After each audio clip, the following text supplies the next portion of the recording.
بسم اللہ الرحمن الرحیم۔ الفوز الکبیر کا الباب الاول ہے فی بیان العلوم الخمسہ، الفصل الاول ہے فی علم الجدل، سبق نمبر 18 میں خوش آمدید۔ آج کے سبق کے اندر ہم ذکر الیہود پڑھیں گے۔ عبارت دیکھ لیں۔ ذکر الیہودی وقد کان الیہود آمنوا بالتوراۃ وکان ضلالہم تحریف احکام التوراۃ سواء کان تحریفا لفظیا او تحریفا معنویا وکتمان آیات التوراۃ والحاق ما لیس منها بها افتراء منہم والتقصیر فی تنفیذ احکامها والعصبیۃ الشدیدۃ لدیانتہم واستنکار رسالۃ نبینا صلی اللہ علیہ وسلم وسوء الادب والطعن علیہ صلی اللہ علیہ وسلم بل بالنسبۃ الی رب تبارک و تعالی ایضا وابتلاؤہم بالبخل والحرص ونحو ذلک من الرذائل۔ ترجمہ دیکھ لیں۔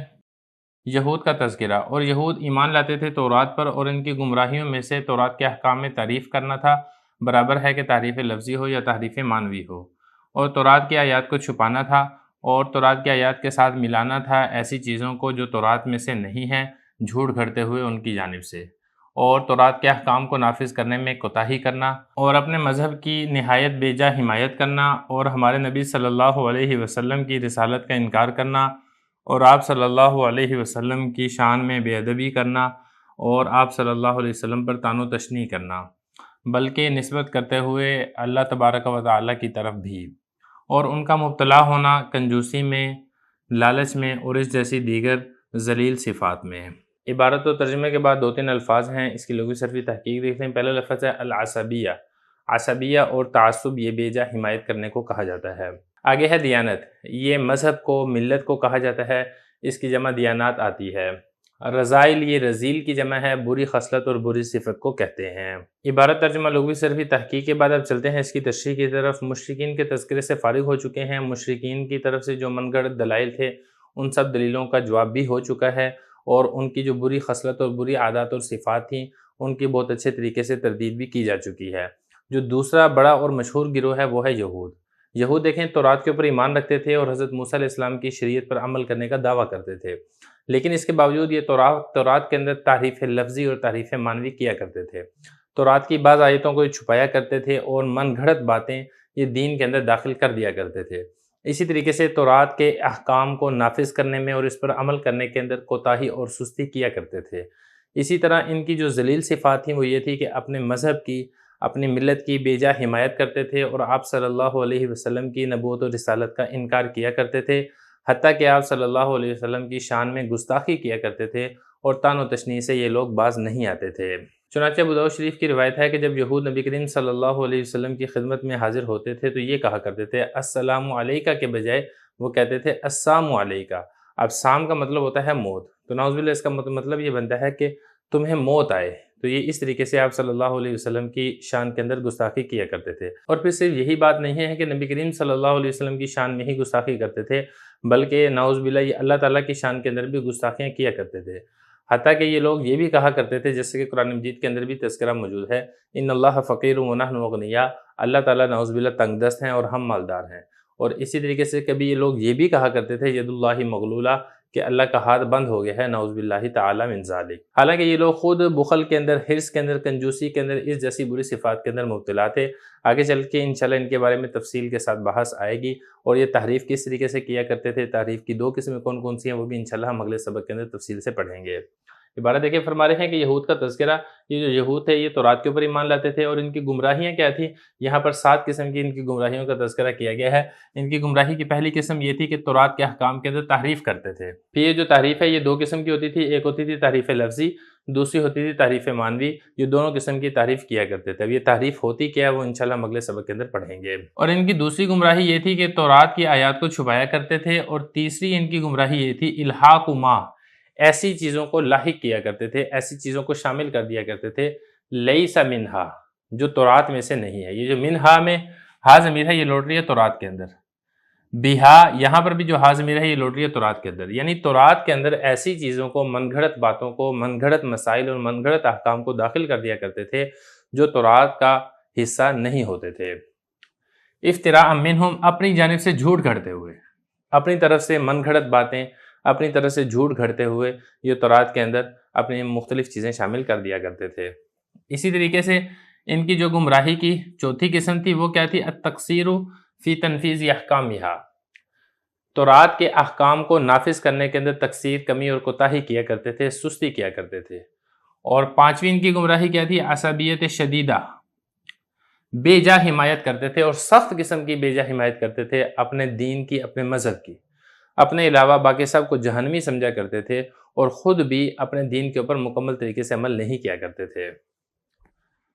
اور ان کی گمراہی کی جو چھٹی قسم تھی وہ کیا تھی کہ رسالت نبی صلی اللہ علیہ وسلم کا انکار۔ آپ صلی اللہ علیہ وسلم کو نبی اور رسول ماننے سے یہ منکر تھے اور آپ صلی اللہ علیہ وسلم کی بے ادبی کیا کرتے تھے، حتیٰ کہ آپ صلی اللہ علیہ وسلم پر طعن و تشنیع کیا کرتے تھے، بلکہ رب تبارک و تعالی یعنی اللہ تعالیٰ کی طرف بھی یہ گستاخیوں کی نسبت کیا کرتے تھے، ایسے الفاظ اور ایسے کلمات ادا کیا کرتے تھے جو صراحتاً اللہ رب العزت کی شان میں گستاخی کے اوپر محمول ہوتے ہیں۔ اور ان کی جو گمراہی کی ساتویں قسم تھی وہ کیا تھی؟ ابتلا۔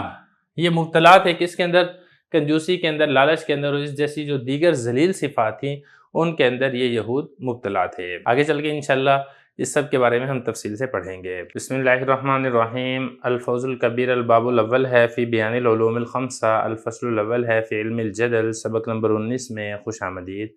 آج کے سبق کے اندر ہم بیان التحریف پڑھیں گے۔ عبارت دیکھ لیں۔ وقت تحقق لدى الفقیر ان تحریفهم اللفظیہ قد کان فی ترجمۃ التوراۃ وامثالها لا فی اصل التوراۃ وهو قول ابن عباس رضی اللہ عنہما، والتحریف المعنوی هو تعویل فاسد بحمل الآیۃ علی غیر معناها بتعسف وانحراف عن سواء السبیل۔ امثلۃ التحریف المعنوی فمن جملۃ ذلك ان اللہ تعالی قد بین الفرق بین المتدین الفاسق والکافر الجاحد فی کل ملۃ وتوعد الکافر بالخلود فی النار والعذاب الالیم وجوز خروج الفاسق من النار بشفاعۃ الانبیاء وصرح بذلك في كل ديانة باسم المتدين بتلك الديانة فأثبت ذلك في التوراة لليهود والعبريين وفي الإنجيل للنصرانيين وفي القرآن العظيم للمسلمين ومناط الحكم هو الإيمان بالله واليوم الآخر والإيمان بالنبي الذي بعث إليهم والانقياد له والعمل بشرائع ملته والاجتناب عن نواهيها لا تخصيص الحكم بفرقة من الفرق لذاتها ولكن اليهود زعموا أن كل من كان يهوديا أو عبريا فهو من أهل الجنة وتخلصه شفاعة الأنبياء من العذاب ولا يمكث في النار إلا أياما معدودات وإن لم يتحقق ذلك المناط ولم يكن إيمانه بالله تعالى على الوجه الصحيح ولم يدرك حظا من الإيمان بالآخرة ورسالة النبي المبعوث إليهم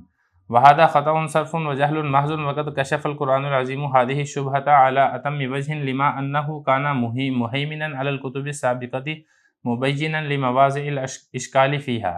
فقال تعالى بلى من كسب سيئة وأحاطت به خطيئته فأولئك أصحاب النار هم فيها خالدون۔ ترجمہ دیکھ لیں۔ اور فقیر کے نزدیک یہی والی بات ثابت شدہ ہے کہ تحریف لفظی یا تورات کے ترجمے میں تھی اور اس جیسی مثالوں میں، نہ کہ اصل تورات میں، اور یہی قول ہے حضرت ابن عباس رضی اللہ عنہما کا۔ اور تحریف معنوی وہ تعویل فاسد کرنا ہے آیت کو اس کے غیر معنی پر محمول کرتے ہوئے بے راہ روی سے اور سیدھے راستے سے ہٹتے ہوئے۔ تحریف معنوی کی مثالیں، من جملہ ان کی مثالوں میں سے یہ ہے کہ اللہ تعالیٰ نے فرق بیان کیا ہے دین کی تصدیق کرنے والے نافرمان اور انکار کر دینے والے کافر کے درمیان ہر ملت میں، اور کافر کو دھمکی دی ہے جہنم میں ہمیشہ رہنے کی اور دردناک عذاب کی، اور جائز قرار دیا ہے نافرمان کا جہنم سے نکلنا انبیاء کی سفارش کی وجہ سے، اور اسی بات کی تصریح کی ہے ہر مذہب میں اس مذہب کے ماننے والوں کے نام کے ساتھ، اور اسی بات کو ثابت کیا ہے تورات میں یہود کے لیے اور عبرانیوں کے لیے، اور انجیل میں نصرانیوں کے لیے، اور قرآن عظیم میں مسلمانوں کے لیے۔ حکم کا مدار یہ ہے کہ اللہ تعالیٰ پر ایمان لانا، آخرت پر ایمان لانا، اور اس نبی پر ایمان لانا جو ان کی طرف بھیجے گئے ہیں، اور ان کی فرما برداری کرنا،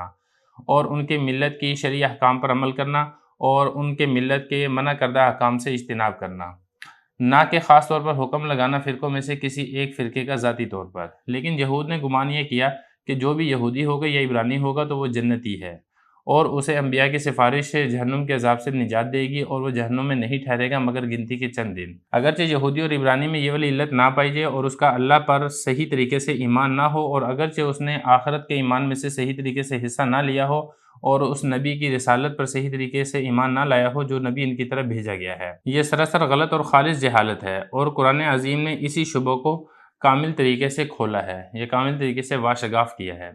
اس لیے کہ قرآن مجید سابقہ کتابوں کے اوپر نگران ہے اور قابل اشکال جگہوں کو واضح کرنے والا ہے جو سابقہ کتابوں میں ہیں۔ اللہ تعالیٰ نے فرمایا کیوں نہیں، جس شخص نے گناہ کیے اور اس کے گناہوں نے اس کو گھیر لیا تو یہی لوگ جہنم والے ہیں اور جہنم میں ہمیشہ رہیں گے۔ عبارت و ترجمہ ہو چکا ہے، کچھ الفاظ ہیں ان کی لغوی صرفی تحقیق دیکھ لیں۔ پہلا لفظ ہے تعسف، یہ باب تفاعل کا مصدر ہے اور اس کا مطلب ہوتا ہے بے راہ روی اختیار کرنا، سیدھے راستے سے ہٹ جانا۔ آگے دیکھیں انحراف یہ باب انفعال کا مصدر ہے اور اس کا مطلب ہوتا ہے جھک جانا، روگردانی کرنا، اس کا مطلب یہی ہے سیدھے راستے سے ہٹ جانا۔ المتدین، تدین یا تدین تدینن، باب اس کا تفاعل ہے اور اس کا مطلب ہوتا ہے دین کی تصدیق کرنے والا، اسی سے یہ اسم فاعل کا صیغہ ہے۔ آگے ہے عبریجین، یہ اسی طریقے سے عبریجن، عبریجن واحد ہے، عبریجین یہ جمع ہے۔ عبری ہو یا عبرانی ہو یا اسرائیلی ہو مصداق کے اعتبار سے ایک ہی ہیں، یعنی یہودیوں کو کہا جاتا ہے۔ اصل میں یہ جو یہودی ہیں یہ اپنی نسبت اپنے جد اعلیٰ یعنی حضرت اسرائیل جو کہ حضرت یعقوب علیہ السلام کا نام ہے ان کی طرف نسبت کرتے ہوئے اپنے آپ کو اسرائیلی کہا کرتے ہیں، جبکہ جو دیگر لوگ ہیں وہ ان کو عابر کی طرف نسبت کرتے ہوئے ان کو عبری یا عبرانی بھی کہتے ہیں، اور عابر ان کے جد اعلیٰ کا نام ہے۔ یا ایک اور اس میں اور بھی ملتا ہے کہ یہ جو عابر ہے اس کا مطلب ہے دریا عبور کرنے والا، تو چونکہ بنی اسرائیل بھی دریا یعنی سمندر عبور کر کے آئے تھے اسی وجہ سے ان کو عبری یا عبرانی کہا جاتا ہے۔ مہیمن، ہی معنی یہیمن، مہیمنن، یہ بھی اسم فاعل کا صیغہ ہے اور اس کا مطلب ہوتا ہے نگران یا نگہبانی کرنے والا۔ عبارت ہو چکی ہے، ترجمہ ہو چکا ہے، لغوی صرفی تحقیق کے بعد اب چلتے ہیں اس کی تشریح کی طرف۔ گزشتہ سبق کے اندر تحریف کا لفظ آیا تھا، میں نے آپ کو بتایا تھا کہ تحریف کی دو قسمیں ہیں، تحریف لفظی اور تحریف معنوی، جو کہ ہم اگلے سبق کے اندر پڑھیں گے۔ آج کا سبق آ چکا ہے جس کے بارے میں انشاءاللہ تحریف کے بارے میں تفصیل سے بحث کی جائے گی۔ دیکھیں تحریف یا تبدیل اس کی دو صورتیں ہوتی ہیں، ایک ہے لفظی اور دوسرا ہے معنوی۔ تحریف لفظی کا مطلب یہ ہوتا ہے کہ لفظی رد و بدل کرنا، اس کی پھر تین صورتیں ہوتی ہیں۔ ایک صورت تو یہ ہے کہ ایک لفظ کو دوسرے لفظ سے تبدیل کر دیا جائے، دوسری اس کی صورت یہ ہوتی ہے کہ کسی لفظ کو بڑھا دیا جائے، تیسری اس کی صورت ہوتی ہے کسی لفظ کو کم کر دیا جائے۔ یہ تو ہے تحریف لفظی۔ دوسرے نمبر پر ہے تحریف معنوی۔ تحریف معنوی کہتے ہیں کہ راہ حق سے انحراف کرتے ہوئے کسی آیت کی ایسی تفسیر و تشریح کرنا جو مراد خداوندی کے خلاف ہو، یعنی اللہ تعالیٰ کی وہ معنی مراد نہیں ہے جو معنی آپ اس کی تفسیر کرتے ہوئے بتا رہے ہیں، یعنی فاسد تعویل اور باطل تفسیر کو تحریف معنوی کہا جاتا ہے۔ اس کے بعد آگے یہ سمجھیں کہ اس بات کے اوپر سب کا اتفاق ہے کہ تورات کے اندر تحریف معنوی ہوئی ہے، لیکن تورات کے اندر تحریف لفظی ہوئی ہے یا نہیں ہوئی ہے یہ مسئلہ اختلافی ہے۔ اس مسئلے میں علماء کے تین اقوال ملتے ہیں۔ پہلا قول ہے جمہور حضرات کا۔ جمہور حضرات یہ فرماتے ہیں کہ تورات میں تحریف معنوی جس طریقے سے ہوئی ہے بالکل ایسے ہی تحریف لفظی بھی کی گئی ہے، جبکہ بعض حضرات کی رائے یہ ہے کہ تورات کے اندر تحریف لفظی ہوئی ہے لیکن بہت کم ہوئی ہے، زیادہ تر تحریف معنوی ہوئی ہے۔ تیسرا قول جو کہ حضرت شاہ ولی اللہ رحمہ اللہ تعالیٰ کا ہے، ان کی رائے یہ ہے کہ تورات کے اندر صرف تحریف معنوی ہوئی ہے، تحریف لفظی بالکل نہیں ہوئی ہے، اور حضرت شاہ صاحب رحمہ اللہ تعالیٰ کے خیال کے مطابق یہی حضرت ابن عباس رضی اللہ عنہما کا فرمان اور ان کا قول ہے۔ لیکن علامہ انور شاہ کشمیری رحمہ اللہ تعالیٰ فرماتے ہیں کہ اگر اس بات کو، یعنی جو شاہ صاحب نے فرمایا ہے کہ تورات کے اندر صرف تحریف معنوی ہوئی ہے لفظی نہیں ہوئی ہے، اگر اس بات کو تسلیم کر لیا جائے کہ تورات میں صرف تحریف معنوی ہوئی ہے تو قرآن مجید کو بھی محرف ماننا پڑے گا، کیونکہ تحریف معنوی قرآن مجید کے اندر بھی کم نہیں کی گئی ہے۔ بہت سے فساق و فجار اور در حقیقت یہود و نصارہ کے ایجنٹوں نے دیندار علماء کے لبادے کے اندر قرآن مجید کے اندر معنوی طور پر تحریف کا ارتکاب کیا ہے۔ لہذا شاہ صاحب فرماتے ہیں کہ میرے نزدیک حق بات یہ ہے کہ تورات میں لفظی تحریف بھی ہوئی ہے، چاہے وہ دانستہ ہوئی ہو، چاہے وہ جان بوجھ کر نہ کی گئی ہو۔ اور دوسری بات یہ کہ حضرت شاہ صاحب نے حضرت ابن عباس رضی اللہ عنہما کی طرف جس قول کی نسبت کی ہے اس کو رد کرتے ہوئے علامہ انور شاہ کشمیری رحمہ اللہ تعالیٰ فرماتے ہیں کہ حضرت عبداللہ ابن عباس رضی اللہ عنہما تحریف لفظی کا کیسے انکار کر سکتے ہیں، کیونکہ واقعہ اور حقیقت اس کے برخلاف ہے۔ قرآن مجید بآواز بلند کہہ رہا ہے کہ یہود اپنے ہاتھوں سے لکھ کر کہا کرتے تھے ہوا من عند اللہ وما ہوا من عند اللہ، یعنی یہ اللہ کی طرف سے ہے حالانکہ اللہ کی طرف سے نہیں ہے، یہی تو تعریف لفظی ہے۔ لہذا جو حضرت عبداللہ ابن عباس رضی اللہ عنہ نے فرمایا ہے کہ تورات کے اندر صرف تعریف معنوی ہوئی ہے، اس قول کا مطلب یہ بنے گا کہ جو یہودی تھے وہ بالقصد اور ارادے کے ساتھ لفظی تعریف نہیں کیا کرتے تھے، لیکن ان کے اسلاف نے، جو ان کے پرانے بزرگ ہیں، انہوں نے اپنی فہم کے مطابق تورات کی جو مراد سمجھی تھی، بعد میں آنے والے جو لوگ تھے انہوں نے اس کو اصل تورات کے اندر داخل کر دیا۔ تو جو بعد میں آنے والے لوگ تھے انہوں نے جو اس تفسیر کو اصل تورات کے اندر داخل کر دیا، اصل تورات کے اندر خلط ملط کر دیا، تو اس طریقے سے وہ تفسیر تورات کے ساتھ مخلوط ہوگی، تو یہ ایک اضافی چیز ہے تعریف لفظی کے طور پہ جو کہ تورات کے اندر داخل کی گئی تھی۔ عبارت دیکھیں، فرما رہے ہیں کہ فقیر یعنی حضرت شاہ ولی اللہ رحمہ اللہ تعالیٰ کے نزدیک یہی والی بات ثابت شدہ ہے کہ تحریف لفظی وہ تورات کے ترجمے میں تھی، اور اس جیسی مثالوں میں تورات کے علاوہ یا کوئی اور ان کی کوئی مذہبی کتابیں تھیں ان کے اندر تحریف لفظی کی گئی تھی، نہ کہ اصل تورات میں، اور یہی قول ہے حضرت ابن عباس رضی اللہ عنہما کا۔ باقی تفصیل میں اس کے بارے میں ساری آپ کو بتا چکا ہوں، اور حضرت علامہ انور شاہ کشمیری رحمہ اللہ تعالیٰ نے جو اس کا جواب دیا ہے وہ میں آپ کو واضح کر چکا ہوں۔ اس کے بعد آگے دیکھیں، تعریف معنوی وہ فاسد تعویل کرنا ہے، یعنی آیت کو محمول کرنا اس کے معنی سے ہٹ کر، یعنی آیت کا ایسا معنی بیان کرنا جو آیت کا حقیقی معنی نہیں ہے، بتعسفن، بے راہ روی اختیار کرتے ہوئے اور سیدھے راستے سے ہٹتے ہوئے۔ اب تعریف معنوی کی مثالیں کیا ہیں ان کی مثالوں میں سے آگے پھر یہاں پر ذکر کیا جا رہا ہے۔ تحریف مانوی کی پہلی مثال دیکھیں، اللہ تعالیٰ نے ہر مذہب و ملت کے اندر کافر اور فاسق کے درمیان فرق کو بیان کیا ہے۔ یعنی کافر جو اس مذہب کا، اس دین کا منکر ہے، وہ ہمیشہ دوزخ کے اندر رہے گا، اور فاسق یعنی گنہگار مومن یہ ہمیشہ دوزخ کے اندر نہیں رہے گا، بلکہ انبیاء کی سفارش سے، انبیاء کی شفاعت سے اس کو دوزخ سے نکال دیا جائے گا۔ اور ہر مذہب و ملت کے اندر گنہگار مومن کا حکم بیان کرتے وقت اللہ تعالیٰ نے ہر مذہب و ملت کے پیروکار کا مخصوص نام ذکر کیا ہے۔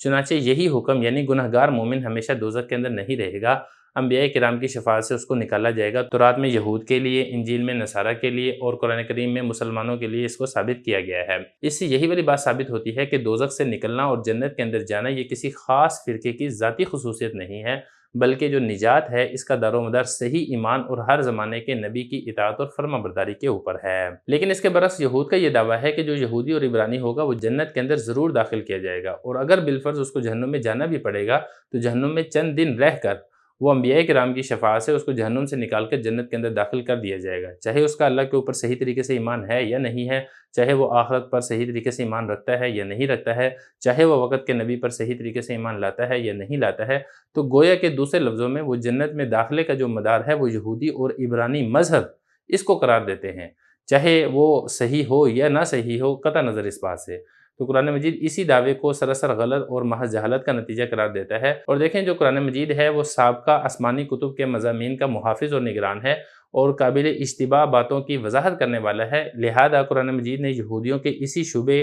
کو ذکر کر کے اس کا بڑی تفصیل کے ساتھ رد کیا ہے۔ چنانچہ ارشاد باری تعالیٰ ہے، بلا من کسب سیئۃ واحاطت بہ خطیئتہ فاولئک اصحاب النار هم فیہا خالدون۔ یعنی یہ جو یہود کہتے ہیں کہ ہم دوزخ کے اندر نہیں رہیں گے، دوزخ کے اندر کیوں نہیں رہیں گے؟ قانون خداوندی، اصول خداوندی یہ ہے کہ جس شخص نے گناہ کیا، چاہے وہ کسی بھی قوم اور مذہب سے تعلق رکھتا ہو، اور گناہوں نے اس کو گھیر لیا، یعنی وہ گناہ کرتے ہوئے اتنا آگے بڑھ گیا کہ وہ دین اسلام سے ہی نکل گیا، کفر کے اندر داخل ہو گیا، ایسے لوگ دوزخی ہیں اور ان کو دوزخ میں ہمیشہ کے لیے رہنا ہوگا۔ اب ذرا عبارت دیکھیں، تعریف مانوی کی مثالیں۔ من جملہ ان کی مثالوں میں سے ایک مثال یہ ہے کہ اللہ تعالیٰ نے فرق بیان کیا ہے دین کو تسلیم کرنے والے فاسق اور انکار کر دینے والے کافر کے درمیان، فی کل ملت، ہر ملت کے اندر، ہر مذہب کے اندر، اور کافر کو دھمکی دی ہے جہنم میں ہمیشہ رہنے کی اور دردناک عذاب کی، اور جائز قرار دیا ہے کہ فاسق یہ جہنم سے نکل جائے گا انبیاء کی شفاعت اور انبیاء کی سفارش کے ساتھ،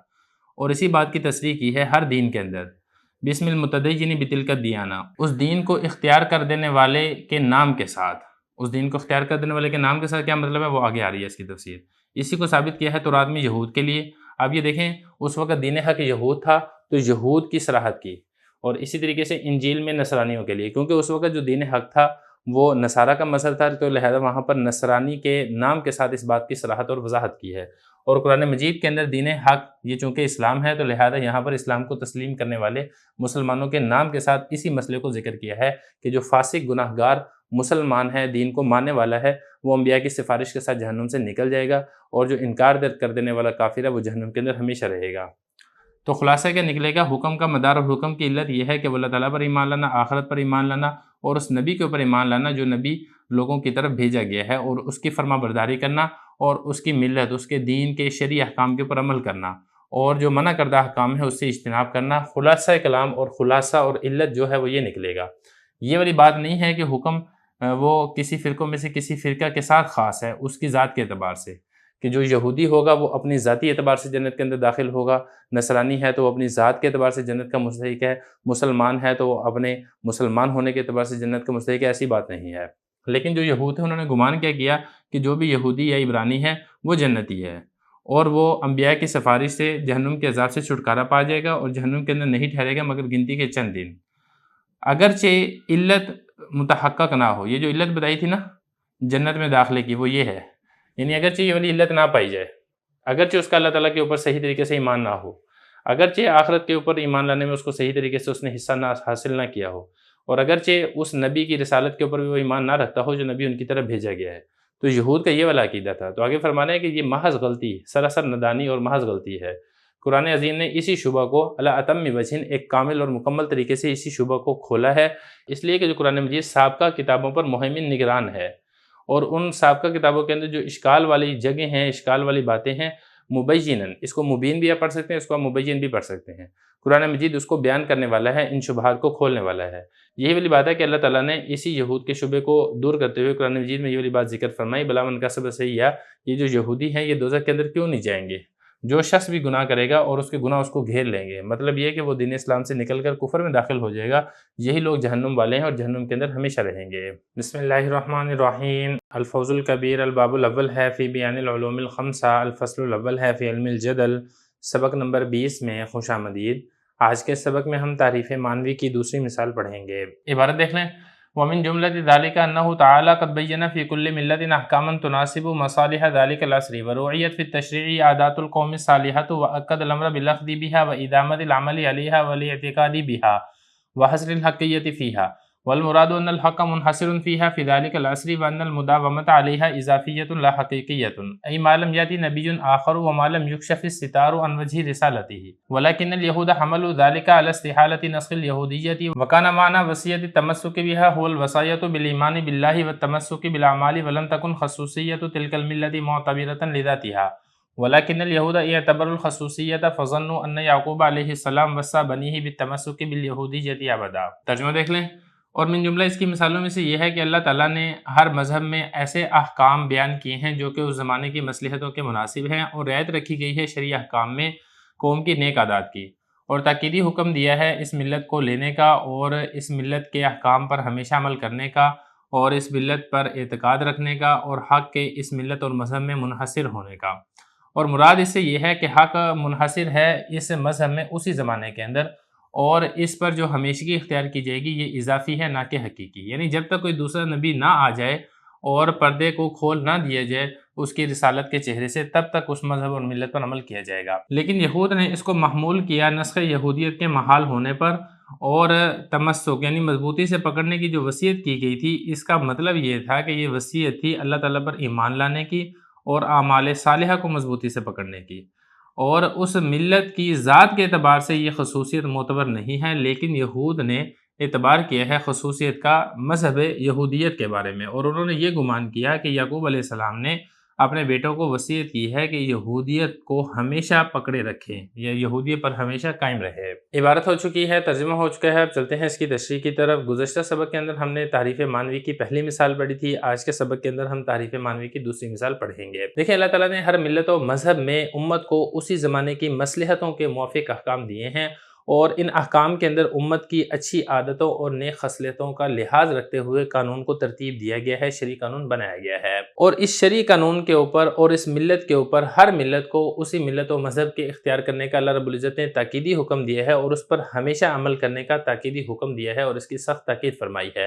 اور حق کو جو اس ملت و مذہب میں ہمیشہ کے لیے منحصر کیا ہے، یہ جو انحصار ہے، یہ جو دوام ہے، اس سے مراد دوام حقیقی نہیں ہے بلکہ دوام اضافی ہے، اور ظاہری اس کے اوپر دوام مراد ہے۔ مطلب اس کا یہ ہے کہ جب تک دوسرا نبی اور مستقل شریعت نہ آ جائے تب تک تم نے اسی مذہب کو اور اسی ملت کو تم نے ہمیشہ کے لیے اختیار کرنا ہے۔ ہاں، جب دوسرا نبی آ جائے گا، دوسرا رسول آ جائے گا، نئی شریعت آ جائے گی، تو پھر تم نے اس مذہب کو چھوڑ کے، کیونکہ اس وقت یہ والا مذہب منسوخ ہو چکا ہوگا، پھر تم نے جو دوسرا نیا نبی آیا ہے، نئی شریعت لے کر آیا ہے، تم نے اس کو اختیار کرنا ہے، اس کے اوپر عمل کرنا ہے۔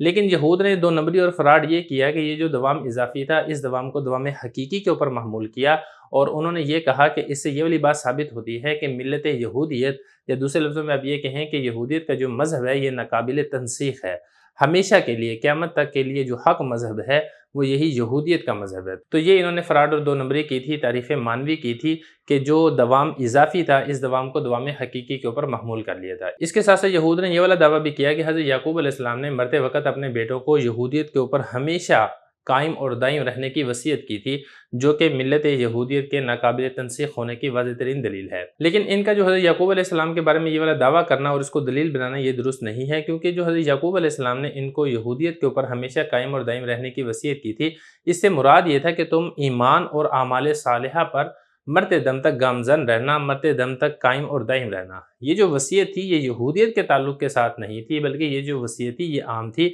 لیکن یہود نے خصوصیت کے اعتبار کرتے ہوئے یہ والی بات اپنی طرف سے گھڑ لی کہ حضرت یعقوب علیہ السلام نے اپنے بیٹوں کو یہودیت کے اوپر ہمیشہ کے لیے برقرار رہنے کی وصیت کی ہے۔ تو یہ ان کی دوسری تعریف تھی جس کا قرآن مجید کے اندر تذکرہ کیا گیا ہے۔ تو یہ بتا رہے ہیں کہ تعریف مانوی کی مثالوں میں سے من جملہ ایک مثال یہ ہے کہ اللہ تعالیٰ نے ہر ملت میں ایسے احکام بیان کیے ہیں جو اس زمانے کی مصلحتوں کے مناسب تھے، اور یہ جو احکام نازل کیے گئے ہیں اس میں رعایت رکھی گئی تھی ان شرعی احکام میں قوم کی نیک عادات کی۔ تو جو قوم کی نیک عادات تھی اور قوم کی نیک خصلتیں تھیں ان کی رعایت رکھتے ہوئے اللہ رب العزت نے شرعی احکام کو ترتیب دیا ہے، شرعی احکام کو نازل کیا ہے۔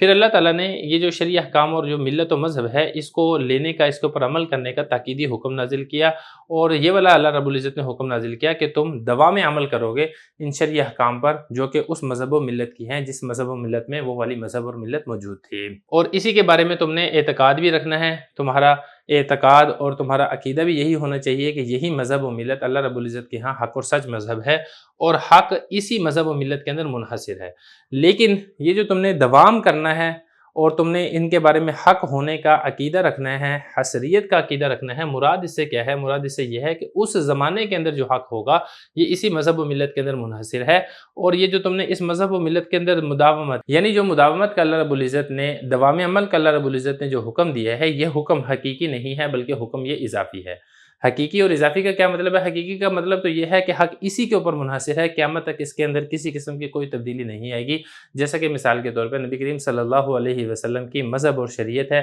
یہ اسی طریقے سے آپ صلی اللہ علیہ وسلم کے ختم نبوت کا اور جو دیگر اسلام کے بنیادی عقائد ہیں وہ قیامت تک کے لیے یہی ہیں، اور یہاں پر جو حکم ہے یہ حکم حقیقی ہے، حکم اضافی نہیں ہے۔ ایسا نہیں ہے کہ بعد میں کوئی نبی آ جائے گا اور وہ آ کر اس کو منسوخ کر دے گا۔ لیکن جو یہودیت کے بارے میں اللہ رب العزت نے مذہب و ملت کے اوپر ہمیشہ قائم اور دائم رہنے کا حکم دیا تھا، یہ حکم حقیقی نہیں ہے بلکہ اضافی ہے۔ مطلب یہ کہ جب تک نیا نبی اور نیا رسول نہیں آتا ہے تم نے اسی مذہب و ملت کے اوپر قائم رہنا ہے، اور تم نے اسی مذہب و ملت کے احکام کے اوپر عمل کرنا ہے۔ تو یہ فرما رہے ہیں کہ جو مداومت، دوام کا جو حکم دیا گیا تھا یہودیوں کو، یہ جو حکم تھا یہ حکم اضافی تھا، حقیقی نہیں تھا۔ مطلب کیا؟ مطلب یہ کہ جب تک نیا نبی نہیں آتا ہے اور جب تک پردہ کھول نہیں دیا جاتا ہے نئے نبی کی رسالت کے چہرے سے، تب تک تم نے اس مذہب و ملت کے اوپر عمل کرنا ہے۔ لیکن یہود نے مانوی تعریف کی، اور یہود نے کیا کیا؟ یہود نے اس حکم کو محمول کر لیا یہودیت کے نسخ ہونے کے محال کے اوپر، یعنی جب یہودیت کے اوپر اللہ رب العزت نے ہمیشہ کے لیے عمل کرنے کا حکم دیا ہے تو اس کا مطلب یہ ہے کہ یہودیت جو مذہب ہے یہ قیامت تک کے لیے ناقابل تنسیخ ہے۔ تو یہ یہودیوں کی دوسری تحریف تھی جو کہ تحریف مانوی کی مثال ہے۔ حالانکہ جو تمسک یعنی عمل کرنے کا جو وصیت کی گئی تھی اس کا مطلب یہ تھا کہ وصیت تھی اللہ تعالیٰ کے اوپر ایمان لانا، اس کو مضبوطی سے پکڑے رکھو، اور اعمال صالحہ اس کو مضبوطی سے پکڑے رکھو۔ اس ملت کی ذات کے اعتبار سے خصوصیت اس کا اعتبار نہیں کیا گیا تھا، لیکن یہود نے مذہب یہودیت کی خصوصیت کا اعتبار کیا کہ اللہ رب العزت نے جو حکم دیا ہے یہ مذہب یہودیت کے ساتھ ہی خاص ہے، اور انہوں نے یہ والا گمان کیا کہ یعقوب علیہ السلام نے اپنے بیٹوں کو یہودیت کے اوپر ہی ہمیشہ کے لیے تمسک، ہمیشہ کے لیے قائم اور دائم رہنے کی وصیت کی تھی۔ بسم اللہ الرحمن الرحیم۔ الفوز الکبیر الباب الاول ہے فی بیان العلوم الخمسہ، الفصل الاول ہے فی علم الجدل، سبق نمبر 21 میں خوش آمدید۔ آج کے سبق کے اندر ہم تعریف مانوی کی تیسری مثال پڑھیں گے۔ عبارت دیکھ لیں۔ ومن جملة ذلك أن الله تعالى شرف الأنبياء والتابعين لهم بإحسان في كل ملة بوصف المقرب والمحبوب، ووصف الذين ينكرون الملة بالمغضوب، وأطلق في هذا الباب لفظا شائعا في كل قوم، فلا عجب لو استعمل كلمة الأبناء مقام المحبوبين، ولكن ظن اليهود أن هذا التشريف دائر مع اسم اليهودي والعبري والإسرائيلي، ولم يعرفوا أنه دائر مع صفة الانقياد والخضوع والسير على الحق الذي أنزله الله على الأنبياء إلى غيره، وقد ارتكز في خواطرهم كثير من التاويلات الفاسدة من هذا القبيل، وتلقوها وتوارثوها عن آبائهم وأجدادهم، فدحض القرآن الكريم هذه الشبهات على أتم وجه۔ ترجمہ دیکھ لیں۔ اور من جملہ اس مثالوں میں سے یہ ہے کہ اللہ تعالیٰ نے شرف بخشا ہے انبیاء کو اور ان کی اتباع کرنے والوں کو نیکی کے اندر ہر ملت میں مقرب اور محبوب کے وصف کے ساتھ، اور تذکرہ کیا ہے ان لوگوں کا جو ملت کا انکار کرتے ہیں مغضوب کی صفت کے ساتھ، اور اس باب میں مطلقاً ایسے الفاظ استعمال کیے ہیں جو ہر قوم کے اندر استعمال ہوتے تھے۔ کوئی تعجب نہیں ہے اگر اللہ تعالیٰ نے ابنا کا کلمہ استعمال کیا ہو محبوبین کی جگہ میں، لیکن یہودیوں نے گمان یہ کیا کہ یہ اعزاز و اکرام دائر ہے یہودی، عبرانی اور اسرائیلی کے نام کے ساتھ، اور انہوں نے یہ والی بات نہ پہچانی کہ یہ والا اعزاز و اکرام دائر ہے انقیاد فرما برداری کی صفت کے ساتھ اور عاجزی کی صفت کے ساتھ اور حق پر چلنے کی صفت کے ساتھ، وہ حق جس کو اللہ تعالیٰ نے انبیاء کے اوپر نازل کیا ہے، نہ کہ کسی اور پر، اور راسخ ہو گئی تھی ان کے دل و دماغ کے اندر اس قسم کی بہت سی تعویلات فاسدہ، اور انہوں نے یہ تعویلات فاسدہ حاصل کی تھی اور وراثت میں لی تھی اپنے آباء و اجداد سے۔ بس قرآن کریم نے ان شبہات کو مکمل اور کامل طریقے سے رد کر دیا ہے۔ عبارت ہو چکی ہے، ترجمہ ہو چکا ہے، اب چلتے ہیں اس کی تشریح کی طرف۔ گزشتہ دو سبقوں کے اندر ہم نے یہود کی تعریف معنوی کی دو مثالیں پڑھی تھی۔ آج کے سبق کے اندر ہم یہود جو تعریف معنوی کیا کرتے تھے اس کی تیسری مثال پڑھیں گے۔ دیکھیں، اللہ رب العزت نے ہر مذہب و ملت میں انبیاء کرام اور ان کی کامل اتباع کرنے والوں کو قرب خداوندی پر دلالت کرنے والے معزز اور پیارے خطابوں کے ساتھ نوازا ہے، اور اسی طریقے سے جو ملت کا انکار کرنے والے ہیں ان کا تذکرہ ذلت آمیز اور ناقابل نفرت اوصاف کے ساتھ کیا ہے۔ اور ان خطابوں کے اندر جو اللہ رب العزت نے الفاظ استعمال کیے ہیں وہ ایسے الفاظ استعمال کیے ہیں جو اس قوم کے اندر رائج اور شائع اور زائد تھے۔ لہذا اگر اللہ تعالیٰ نے محبوب و مقرب کے لیے کسی کو بیٹا کہہ کر مخاطب کیا ہے تو یہ کوئی تعجب کی بات نہیں ہے، کیونکہ عام بول چال کے اندر بھی محبوب کو بیٹا کہہ دیا جاتا ہے۔ چنانچہ تورات کے اندر بہت سارے مقامات میں بنی اسرائیل کو ابناء اللہ یعنی اللہ کا بیٹا کہہ کر مخاطب کیا گیا ہے، تو وہاں پر بھی یہ محبوب و مقرب کی جگہ پر ہی لفظ استعمال کیا گیا ہے۔ لیکن یہودی ان معزز اور مقرب الفاظ سے جو ان کو خطاب کیا گیا تھا اس کی وجہ سے غلط فہمی کے اندر مبتلا ہو گئے، اور انہوں نے یہ سمجھا کہ یہ اعزاز و اکرام اور یہ جو اللہ رب العزت کی جانب سے قرب اور شرافت والے الفاظ استعمال کیے گئے ہیں یہ یہودی، عبرانی اور اسرائیلی ناموں کے ساتھ خاص ہیں، اور وہ یہ نہ سمجھ سکے کہ یہ جو معزز الفاظ کے ساتھ خطاب کیا گیا ہے یہ اللہ رب العزت کی جانب سے جو اکرام والا معاملہ کیا جاتا ہے یہ صرف طاعت و انکساری اور راہ حق کو اختیار کرنے کی وجہ سے کیا جاتا ہے۔ خلاصہ کلام یہ کہ اس قسم کی بہت ساری فاسد تعویلیں اور باطل تفسیریں ان کے درمیان رائج اور مروج ہو چکی تھی جن کو وہ اپنے آباء و اجداد سے سنتے تھے۔ چنانچہ جب قرآن مجید نازل ہوا تو قرآن مجید نے ان کی ان باطل تعویلوں اور فاسد خیالات کی کلی کھول کر رکھ دی۔ چنانچہ سورہ مائدہ کے اندر اللہ رب العزت ارشاد فرماتے ہیں وَقَالَتِ الْيَهُودُ وَالنَّصَارَىٰ نَحْنُ أَبْنَاءُ اللَّهِ وَأَحِبَّاؤُهُ قُلْ فَلِمَ يُعَذِّبُكُم بِذُنُوبِكُم بَلْ أَنتُم بَشَرٌ مِّمَّنْ خَلَقَ، یعنی یہود و نصارہ یہ دعویٰ کرتے ہیں کہ ہم اللہ تعالیٰ کے بیٹے اور اللہ کے پیارے ہیں۔ آپ ان سے کہیے کہ پھر کیوں تمہیں اللہ رب العزت نے سزا دی ہے تمہارے گناہوں کی وجہ سے، بلکہ تم اس کے مخلوق میں سے ایک معمولی آدمی ہو۔ تو یہاں پر بھی دیکھیں یہود کے اسی دعویٰ کی تردید کی گئی ہے۔ خلاصہ کلام یہ ہے کہ اللہ رب العزت کے ساتھ کسی کا نسبی رشتہ نہیں ہو سکتا ہے۔ اگر کسی جگہ پر اللہ رب العزت نے کسی کو ابنا یا بنی یا بیٹے کے لفظ کے ساتھ خطاب کیا ہے تو وہ ایک محبوب اور مطیع کے معنی کے اندر ہے، جو کہ قوم کے اندر شائع الفاظ میں سے ایک لفظ ہے۔ یعنی خدا کا پیارا اور خدا کا محبوب یہ تو ہو سکتا ہے، لیکن یہ والی صفت بھی تبھی حاصل ہو سکتی ہے جب آپ اللہ رب العزت کی کامل اطاعت اور فرما برداری کریں گے۔ لیکن اگر آپ اللہ رب العزت کے احکام سے روگردانی کریں گے، اللہ تعالیٰ کی نافرمانی یا سرکشی اور بغاوت کریں گے، تو پھر آپ اللہ رب العزت کے مقرب اور محبوب بندوں کے مقام پر فائز نہیں ہو سکتے ہیں، چاہے جائے کہ آپ اس سے ایک درجہ آگے بڑھ کے اپنے آپ کو اللہ تعالیٰ کے بیٹے ڈکلیئر کر دیں۔ اب ذرا عبارت دیکھیں، فرما رہے ہیں کہ من جملہ اس کی مثالوں میں سے یہ ہے کہ اللہ تعالیٰ نے انبیاء کو شرف بخشا ہے، عزت اور احترام بخشا ہے، اور انبیاء کی اتباع کرنے والوں کو احسان نیکی کے اندر۔ یہ نہیں ہے کہ انبیاء کی جو لوگ اتباع کرتے تھے کھانے پینے کے اندر،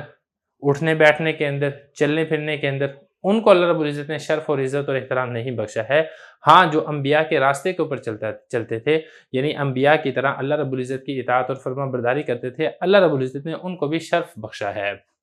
ہر ملت کے اندر کس صفت کے ساتھ شرف بخشا ہے؟ مقرب اور محبوب کی صفت کے ساتھ، یعنی ان کو اپنا مقرب قرار دیا ہے، ان کو اپنا محبوب کے ساتھ ان کا تذکرہ کیا ہے۔ اور وہ لوگ جو ملت کا انکار کرتے تھے مغضوب کے ساتھ ان کی صفت بیان کی ہے، یعنی یہ وہ لوگ ہیں جن کے اوپر اللہ کا غضب نازل ہوا ہے۔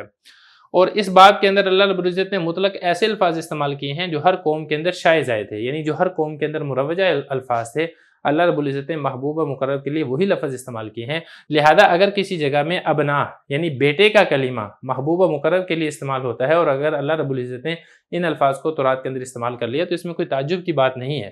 کہ محبوب کی جگہ پر اگر اللہ رب العزت نے ابنا کا لفظ استعمال کیا ہے۔ لیکن یہود نے گمان یہ کیا کہ یہ جو شرف ہے، کہ یہ جو اعزاز و اکرام ہے، یہ دائر ہے یہودی، عبرانی اور اسرائیلی کے نام کے ساتھ، یعنی جو بھی یہودی ہوگا، جو بھی عبرانی ہوگا، جو بھی اسرائیلی ہوگا، وہ اللہ تعالیٰ کا محبوب اور مقرب ہوگا، وہ اللہ تعالیٰ کا بیٹا ہوگا، نعوذ باللہ، چاہے اس کے کرتوت کیسے ہی کیوں نہ ہوں۔ لیکن یہود نے یہ والی بات نہیں پہچانی کہ یہ والا جو وصف ہے یہ دائر ہے صفت انقیاد، فرما برداری کی صفت کے ساتھ، خضوع عاجزی کی صفت کے ساتھ، حق پر چلنے کی صفت کے ساتھ، وہ حق جس کو اللہ رب العزت نے انبیاء کے اوپر اتارا ہے، نہ کہ انبیاء کے غیر پر۔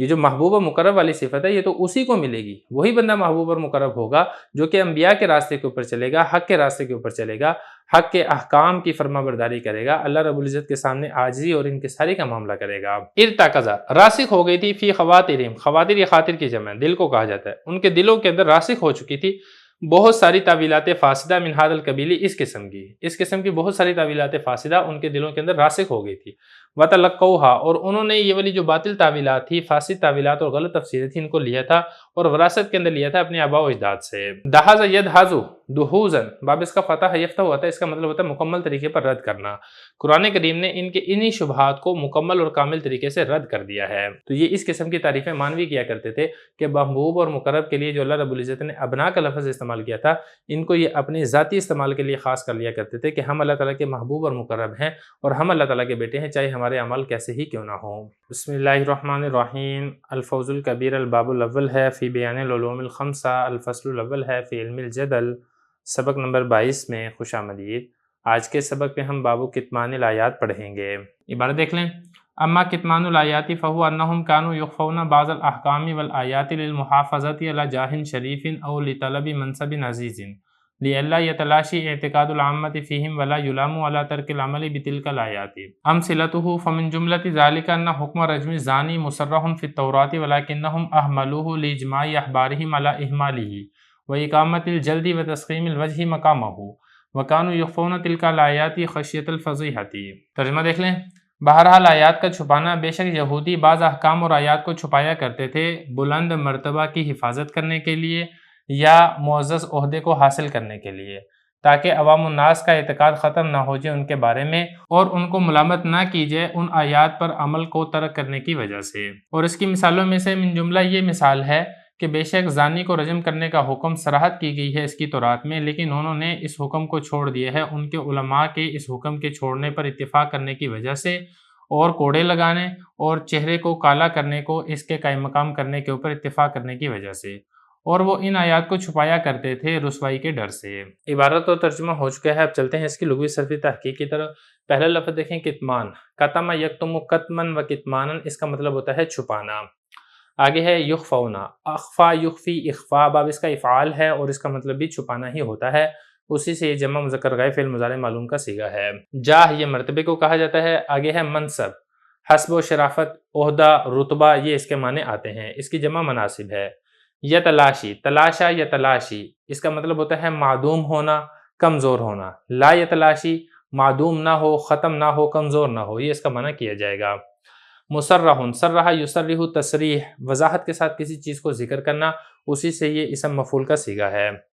احمل یحمل اہمال، اس کا مطلب ہوتا ہے ترک کر دینا، چھوڑ دینا، جمع مذکر غائب فعل ماضی معلوم کا صیغہ ہے۔ احبار یہ حبر کی جمع ہے، بڑے عالم کو کہا جاتا ہے۔ اور اس کے بعد آگے دیکھیں جلد، جلد یجلد جلدن، باب اس کا ضرب یضرب ہوتا ہے اور اس کا مطلب ہوتا ہے کوڑے مارنا۔ تسخیم، سخم یسخم تسخیم، اس کا مطلب ہوتا ہے سیاہ کرنا، منہ کو کالا کرنا۔ عبارت ہو گئی ہے، ترجمہ ہو چکا ہے، چلتے ہیں اس کی تشریح کی طرف۔ یہود کے اندر جو خرابیاں تھیں ان میں سے ایک خرابی تحریف مانوی کیا تھی، اور اس کی جو مثالیں ہیں، 3 مثالیں ہم گزشتہ اسباق کے اندر پڑھ چکے ہیں۔ یہود کی خرابیوں کے اندر دوسری خرابی یہ تھی کہ وہ آیات کا کتمان یعنی آیات کو چھپایا کرتے تھے۔ دیکھیں جو یہود تھے یہ دینی سیادت و قیادت کے مالک تھے، اپنی سیادت اور قیادت کو بچانے کے لیے یا بلند رتبہ حاصل کرنے کے لیے تورات کی بعض آیات اور احکام کو چھپایا کرتے تھے تاکہ عوام ان سے بدظن نہ ہو جائیں اور آیت پر عمل نہ کرنے کی وجہ سے عوام الناس ان کو ملامت نہ کریں، ان کو برا بھلا نہ کہیں۔ مثال کے طور پہ زانی کو رجم یعنی سنگسار کرنے کا حکم تورات یعنی بائبل کے اندر آج بھی موجود ہے، لیکن علماء یہود نے رجم کے بجائے کوڑے لگانا اور منہ کالا کرنے کے اوپر اتفاق کر لیا، اس لیے وہ آیات رجم کو چھپایا کرتے تھے تاکہ عوام کے اندر رسوائی نہ ہو۔ اس بارے میں مسلم شریف کے اندر ایک حدیث بھی ہے جو کہ حضرت براء بن عازب رضی اللہ عنہ سے روایت کی گئی ہے کہ نبی کریم صلی اللہ علیہ وسلم کے پاس سے کچھ لوگ ایک یہودی کو لے کر گزرے جس کا منہ کالا کر کے اس کو کوڑے لگائے گئے تھے، تو نبی کریم صلی اللہ علیہ وسلم نے ان کو بلا کر پوچھا کہ تم اپنی کتاب میں زانی کی یہی سزا پاتے ہو؟ انہوں نے جواب دیا جی ہاں۔ تو آپ صلی اللہ علیہ وسلم نے ان کے علماء میں سے ایک عالم کو بلا کر فرمایا کہ میں تجھے اس خدائے پاک کی قسم دیتا ہوں جس نے حضرت موسیٰ علیہ السلام پر تورات اتاری ہے، کیا تم اپنی کتاب کے اندر زانی کی یہی سزا پاتے ہو؟ اس عالم نے جواب دیا کہ نہیں، اگر آپ قسم نہ کھلاتے تو میں آپ کو ہرگز نہ بتاتا، حقیقت یہی ہے کہ سزا تو رجم ہی ہے، مگر ہمارے اشراف میں اس کی کثرت ہو گئی، یعنی زنا کی کثرت ہوگی تو جب ہم کسی شریف کو پکڑتے تو اسے چھوڑ دیتے تھے، اور جب ہم کسی کمزور کو پکڑتے تو اس پر حد جاری کرتے۔ لہذا ہم نے کہا کہ آؤ ہم ایسی بات کے اوپر اتفاق کر لیتے ہیں جس کو شریف اور حقیر دونوں کے اوپر جاری کر سکے، لہذا ہم نے رجم کے بجائے منہ کالا کرنے اور کوڑا لگانے کو تجویز کیا۔ تو یہ یہود کی دوسری خرابی تھی کہ وہ تورات کی بعض آیات کا کتمان یعنی ان کو چھپا لیا کرتے تھے۔ تو یہی والی بات بتا رہے ہیں کہ اما کتمان الآیات، جو آیات کا چھپانا ہے وہ بات یہ ہے کہ یہودی بعض احکام اور آیات کو چھپا لیا کرتے تھے علی جاہن شریف،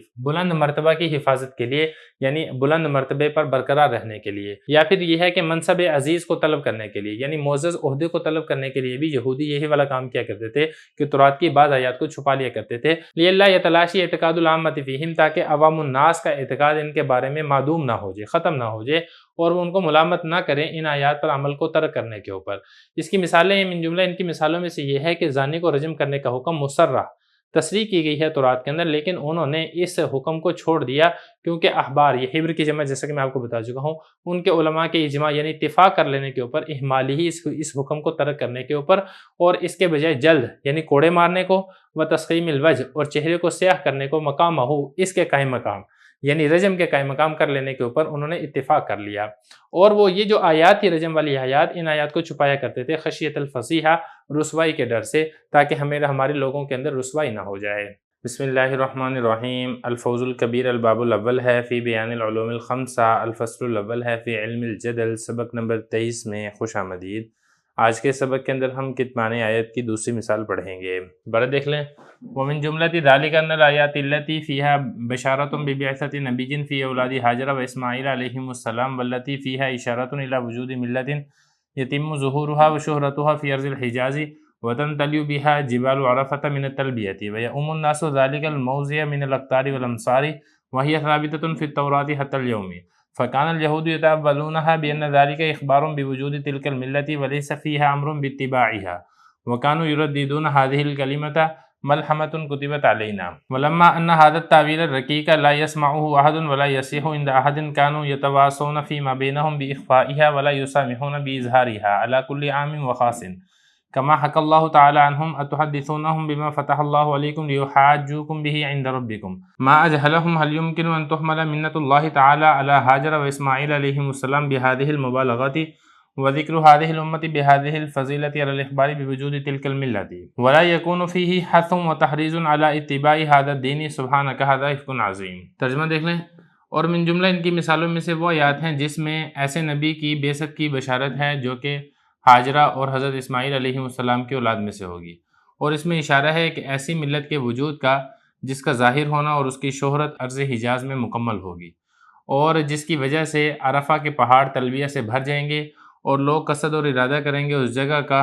دنیا کے کونوں اور دور دراز کے شہروں سے۔ اور یہ والی بات تورات میں آج تک ثابت ہے، اور یہود اس کے بارے میں تعویل یہ کرتے تھے کہ اس میں اس ملت کے وجود کی خبر دی جا رہی ہے، لیکن اس میں اس ملت کی اتباع کا حکم نہیں ہے، اور وہ اس کلمے کو بار بار دہرایا کرتے تھے، گھمسان کی جنگ ہے جو ہم پر لکھ دی گئی ہے یا ہم پر لازم کر دی گئی ہے۔ اور چونکہ اس کمزور تعویل کو کوئی سنتا نہیں تھا اور کسی ایک کے نزدیک بھی یہ تعویل صحیح نہیں تھی، اس لیے وہ آپس میں تاکید کیا کرتے تھے ان آیتوں کے چھپانے کی، اور وہ ان آیتوں کے ظاہر کرنے کی ہر خاص و عام پر اس کو جائز نہیں سمجھتے تھے، جیسا کہ اللہ تعالیٰ ان کے بارے میں حکایت نقل کرتے ہوئے فرماتے ہیں، کیا تم ان کو بتاتے ہو وہ باتیں جو اللہ تعالیٰ نے تمہارے اوپر کھولی ہیں تاکہ وہ جھگڑا کریں تمہارے بارے میں اپنے رب کے نزدیک۔ کتنے ہی زیادہ جاہل تھے یہ یہودی، کیا ممکن ہے کہ محمول کیا جائے اللہ تعالیٰ کے احسان کو بی بی ہاجرہ اور حضرت اسماعیل علیہ السلام کو اس مبالغے کے ساتھ اور اس امت کے ذکر کو اس فضیلت کے ساتھ صرف اس امت کے وجود کی خبر پر محمول کرنا؟ ایسی بات نہیں ہے، اور اس کے اندر ابھارنا اور ترغیب دینا نہ ہو اس دین کی اتباع کا، پاک ہے اللہ تعالیٰ کی ذات، بے شک یہ بہت بڑا جھوٹ ہے۔ عبارت و ترجمہ ہو چکا ہے، کچھ الفاظ ہیں جن کی لغوی صرفی تحقیق دیکھ لیں۔ پہلا لفظ ہے ہاجرو، اس کو میں نے ہاجرہ اس لیے پڑھا ہے کیونکہ اس کی حالت جری ہے، یہ حضرت اسماعیل علیہ السلام کی والدہ کا نام ہے اور یہ غیر منصرف ہے۔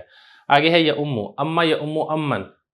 باب اس کا نصر ینصر آتا ہے اور اس کا مطلب ہوتا ہے قصد اور ارادہ کرنا، اسی طریقے سے امامت کرنا، یہ بھی اس کا معنی آتا ہے۔ اقطار یہ قطرن کی جمع ہے، اقلیم کو، گوشے کو، جانب کو کہا جاتا ہے، دور دراز کے علاقے کو بھی کہا جاتا ہے۔ امصار یہ مصر کی جمع ہے، شہر کو کہتے ہیں۔ ردد یردد تردید اس کا مطلب رد کرنا بھی ہوتا ہے، اور جب یہ بات کے ساتھ ہے، مثال کے طور پہ ردد القول ہے یا ردد الکلمہ ہے، تو اس کا مطلب ہوتا ہے کسی قول اور بات کو بار بار دہرانا۔ تو یہ جو یہودی تھے وہ اسی قول اور بات کو بار بار دہراتے تھے۔ آگے ہے ملحمہ۔ ملحمہ یہ واحد ہے، گھمسان کی جنگ کا موقع اس کو کہا جاتا ہے، یا گھمسان کی جنگ، یہ بھی آپ اس کا ترجمہ کر سکتے ہیں۔ اس کی جمع ملاحم آتی ہے۔ رقیق رکا یریکو، باب اس کا ضرب یضرب آتا ہے اور اس کا مطلب ہوتا ہے کمزور ہونا، بودا ہونا۔ تو رقیق اس کا مطلب بھی یہی ہے کہ کمزور اور بالکل بیکار قسم کی یہ طویل کیا کرتے تھے۔ تواسا یا تواسا، باب اس کا تفاعل ہے، اسی سے جمع مذکر غائب فعل مضارع معلوم کا صیغہ ہے، اور اس کا مطلب ہوتا ہے وصیت کرنا، تاکید کے ساتھ کسی بات کو کہنا، کسی بات کا حکم دینا۔ لا یسامحونا، سامحہ یسامح مسامحتاً، اس کا مطلب ہوتا ہے نرم برتاؤ کرنا، چشم پوشی کرنا۔ لا یسامحونا مطلب یہ ہے کہ وہ بالکل لحاظ نہیں کیا کرتے تھے، بالکل بھی چشم پوشی اور نرمی نہیں کرتے تھے۔ آگے دیکھیں حثن اور تحریضن، ان دونوں کا مطلب ایک ہی ہے، ترغیب دینا، اکسانا، ابھارنا۔ البتہ یہ جو حثن ہے اس کا باب نصر ینصر آتا ہے، حث یحث،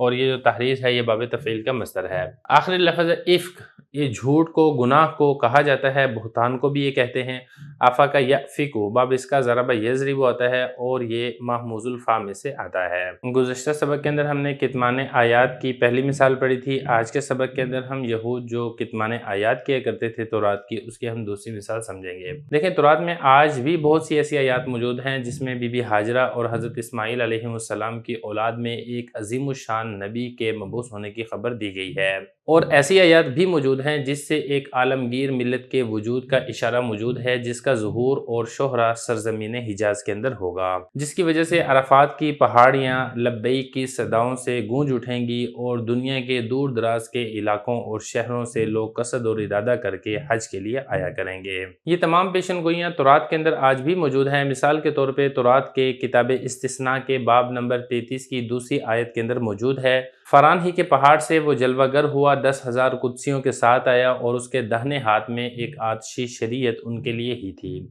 اب یہاں پہ دیکھیں فران یہ مکہ مکرمہ کا ہی ایک پہاڑ ہے، اور اس پہاڑ سے جو نبی جلوہ گر ہوئے ہیں وہ نبی کریم صلی اللہ علیہ وسلم ہی ہیں، اور آپ صلی اللہ علیہ وسلم ہی فتح مکہ کے موقع کے اوپر 10,000 صحابہ کرام کے ساتھ مکہ شہر میں فاتحانہ طریقے سے داخل ہوئے، اسلام کا جھنڈا بلند کیا۔ لہذا یہ جو پیشن گوئی تورات کے اندر موجود ہے، اس کا مصداق حضور صلی اللہ علیہ وسلم اور صحابہ کرام رضی اللہ عنہم کی جماعت کے علاوہ کوئی اور نہیں ہو سکتا ہے۔ خلاصہ کلام یہ ہے کہ تورات کے اندر اس قسم کی مثالیں اور اس قسم کی آیات جا بجا موجود ہیں۔ یہود ان تمام آیات کو نہ صرف چھپایا کرتے تھے بلکہ کسی کو کانو کان خبر نہ ہونے دیتے تھے،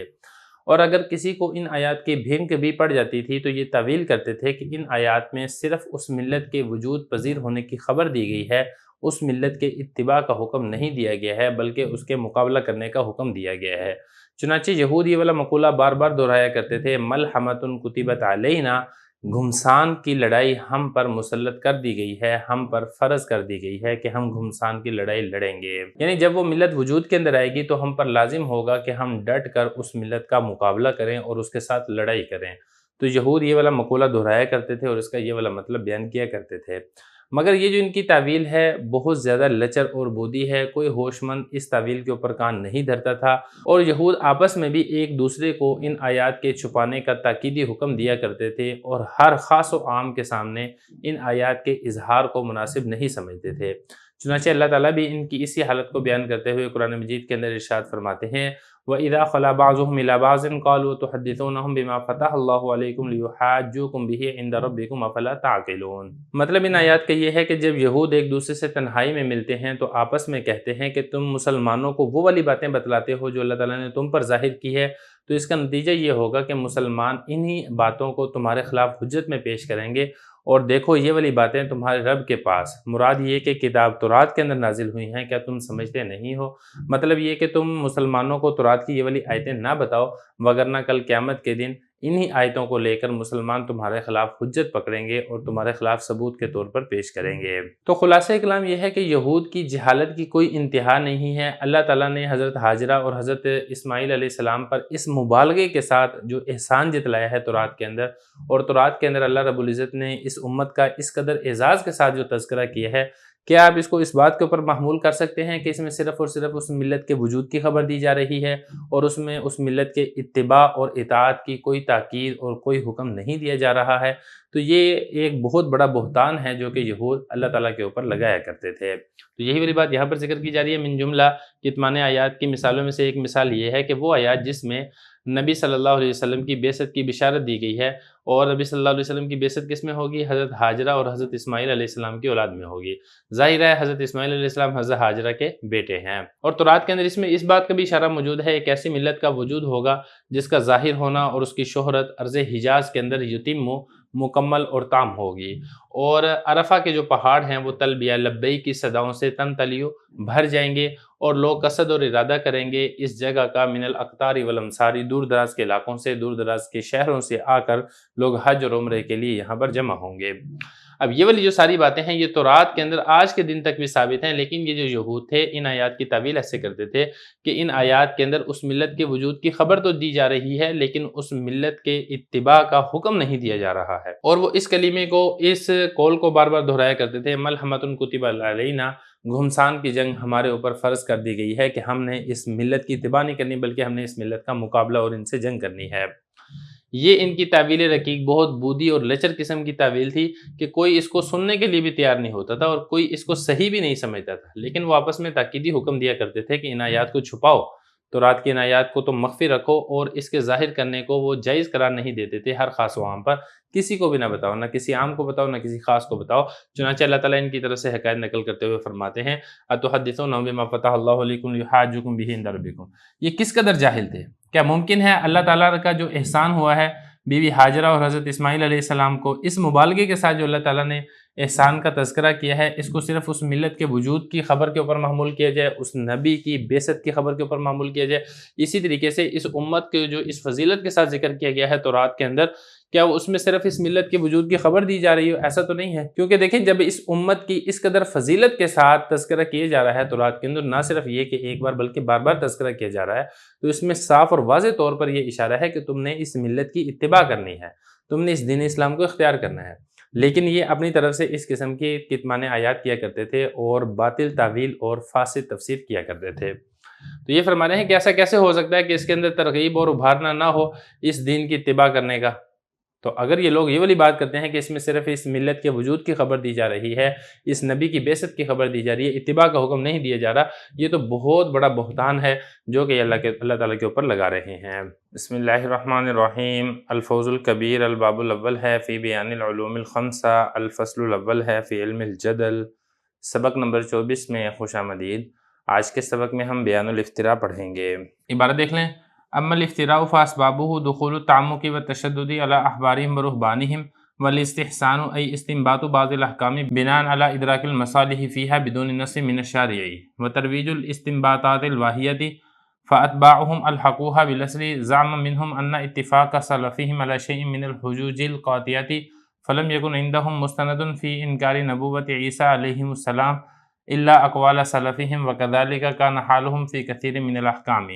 ترجمہ دیکھ لیں۔ بہرحال افتراء اس کے اسباب یہ ہیں تعمق اور تشدد کا داخل ہونا ان کے علماء اور مشائخ میں، اور استحسان یعنی بعض احکام کو مستنبط کرنا، بعض احکام کو نکالنا بنا کرتے ہوئے مصلحتوں کے ادراک پر ان احکام میں بغیر شارع کی جانب سے صراحت کے، اور بہودہ استنباط کو رواج دینا، اور ان کے متبعین نے لاحق کر دیا ان احکام کو اصل تورات کے ساتھ گمان کرتے ہوئے ان کا اس بات پر کہ ان کے اسلاف کا اتفاق کر دینا کسی چیز پر یہ قطعی دلیلوں میں سے ہے۔ چنانچہ ان کے پاس حضرت عیسیٰ علیہ السلام کی نبوت کے انکار کی کوئی مستند دلیل نہیں تھی مگر ان کے سلف کے اقوال، اور اسی طریقے سے ان کا حال تھا اکثر احکام میں۔ عبارت ہو چکی ہے، ترجمہ ہو گیا ہے، چلتے ہیں اس کی تشریح کی طرف۔ گزشتہ اسباق کے اندر ہم نے یہود جو کتمان آیات کیا کرتے تھے ان کے بارے میں ہم تفصیل سے پڑھ چکے ہیں۔ یہاں سے یہود کی ایک اور خرابی افتراء کے بارے میں بات کی جا رہی ہے۔ دیکھیں جو یہود ہیں ان کی گمراہیوں میں سے ایک گمراہی افتراء ہے۔ افتراء کا مطلب ہے من گھڑت باتیں دین کے اندر داخل کر دینا اور بدعات اور خرافات کو دین کے اندر شامل کر دینا۔ یہ افتراء یہودیوں کی فطرت ثانیہ، طبیعت ثانیہ بن چکی تھی، اور اس کی وجہ یہ تھی کہ ان کے علماء اور مشائخ تعمق اور تشدد پسند تھے۔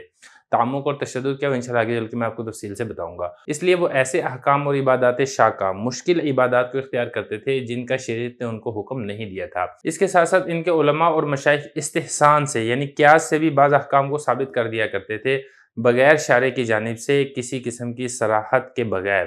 کسی مصلحت کی وجہ سے، یعنی بعض احکام کو خود سے تجویز کر دیا کرتے تھے اور بیہودہ استنباط کو اور بیہودہ طریقے سے نئے نئے مسائل کو گھڑ کر دین کے اندر داخل اور شامل کر دیا کرتے تھے اور اس کو رواج دیا کرتے تھے۔ ان علماء مشائخ نے اس قسم کی بہت ساری بدعات اور خرافات کو یہودیت کے اندر داخل کر دیا تھا، اور بعد میں جب ان کے متبعین آئے ہیں انہوں نے انہی باتوں کو دین سمجھ لیا اور انہوں نے انہی باتوں کو دین قرار دے دیا کہ بزرگوں نے اگر کسی بات کے اوپر اتفاق کر لیا ہے تو یہ قطعی حجت ہے، قطعی دلیل ہے۔ لہذا یہود نے جو حضرت عیسیٰ علیہ السلام کی نبوت کا انکار کیا تھا، تو نبوت کے انکار کے لیے یہودیوں کے پاس ان کے پاس کوئی دلیل نہیں تھی، صرف ان کے جو پرانے اسلاف تھے اور پرانے ان کے جو بدعتی علماء اور مشائخ تھے ان کے اقوال تھے، بے سند ان کے اقوال تھے، ان کی جو بدعت اور خرافات تھی، اسی وجہ سے انہوں نے حضرت عیسیٰ علیہ السلام کی نبوت کا بھی انکار کر دیا تھا۔ اسی طریقے سے یہود اکثر احکام کے اندر ایسے ہی کیا کرتے تھے، اپنی طرف سے من گھڑت باتیں یہ دین کے اندر داخل کر دیا کرتے تھے اور وہ افتراء اللہ تعالیٰ کے اوپر جھوٹ بولا کرتے تھے۔ اب ذرا عبارت دیکھیں، فرما رہے ہیں کہ افتراء اس کے اسباب ہیں تعمق اور تشدد کا داخل ہونا احبار، ان کے علماء، رہبان اور ان کے مشائخ میں۔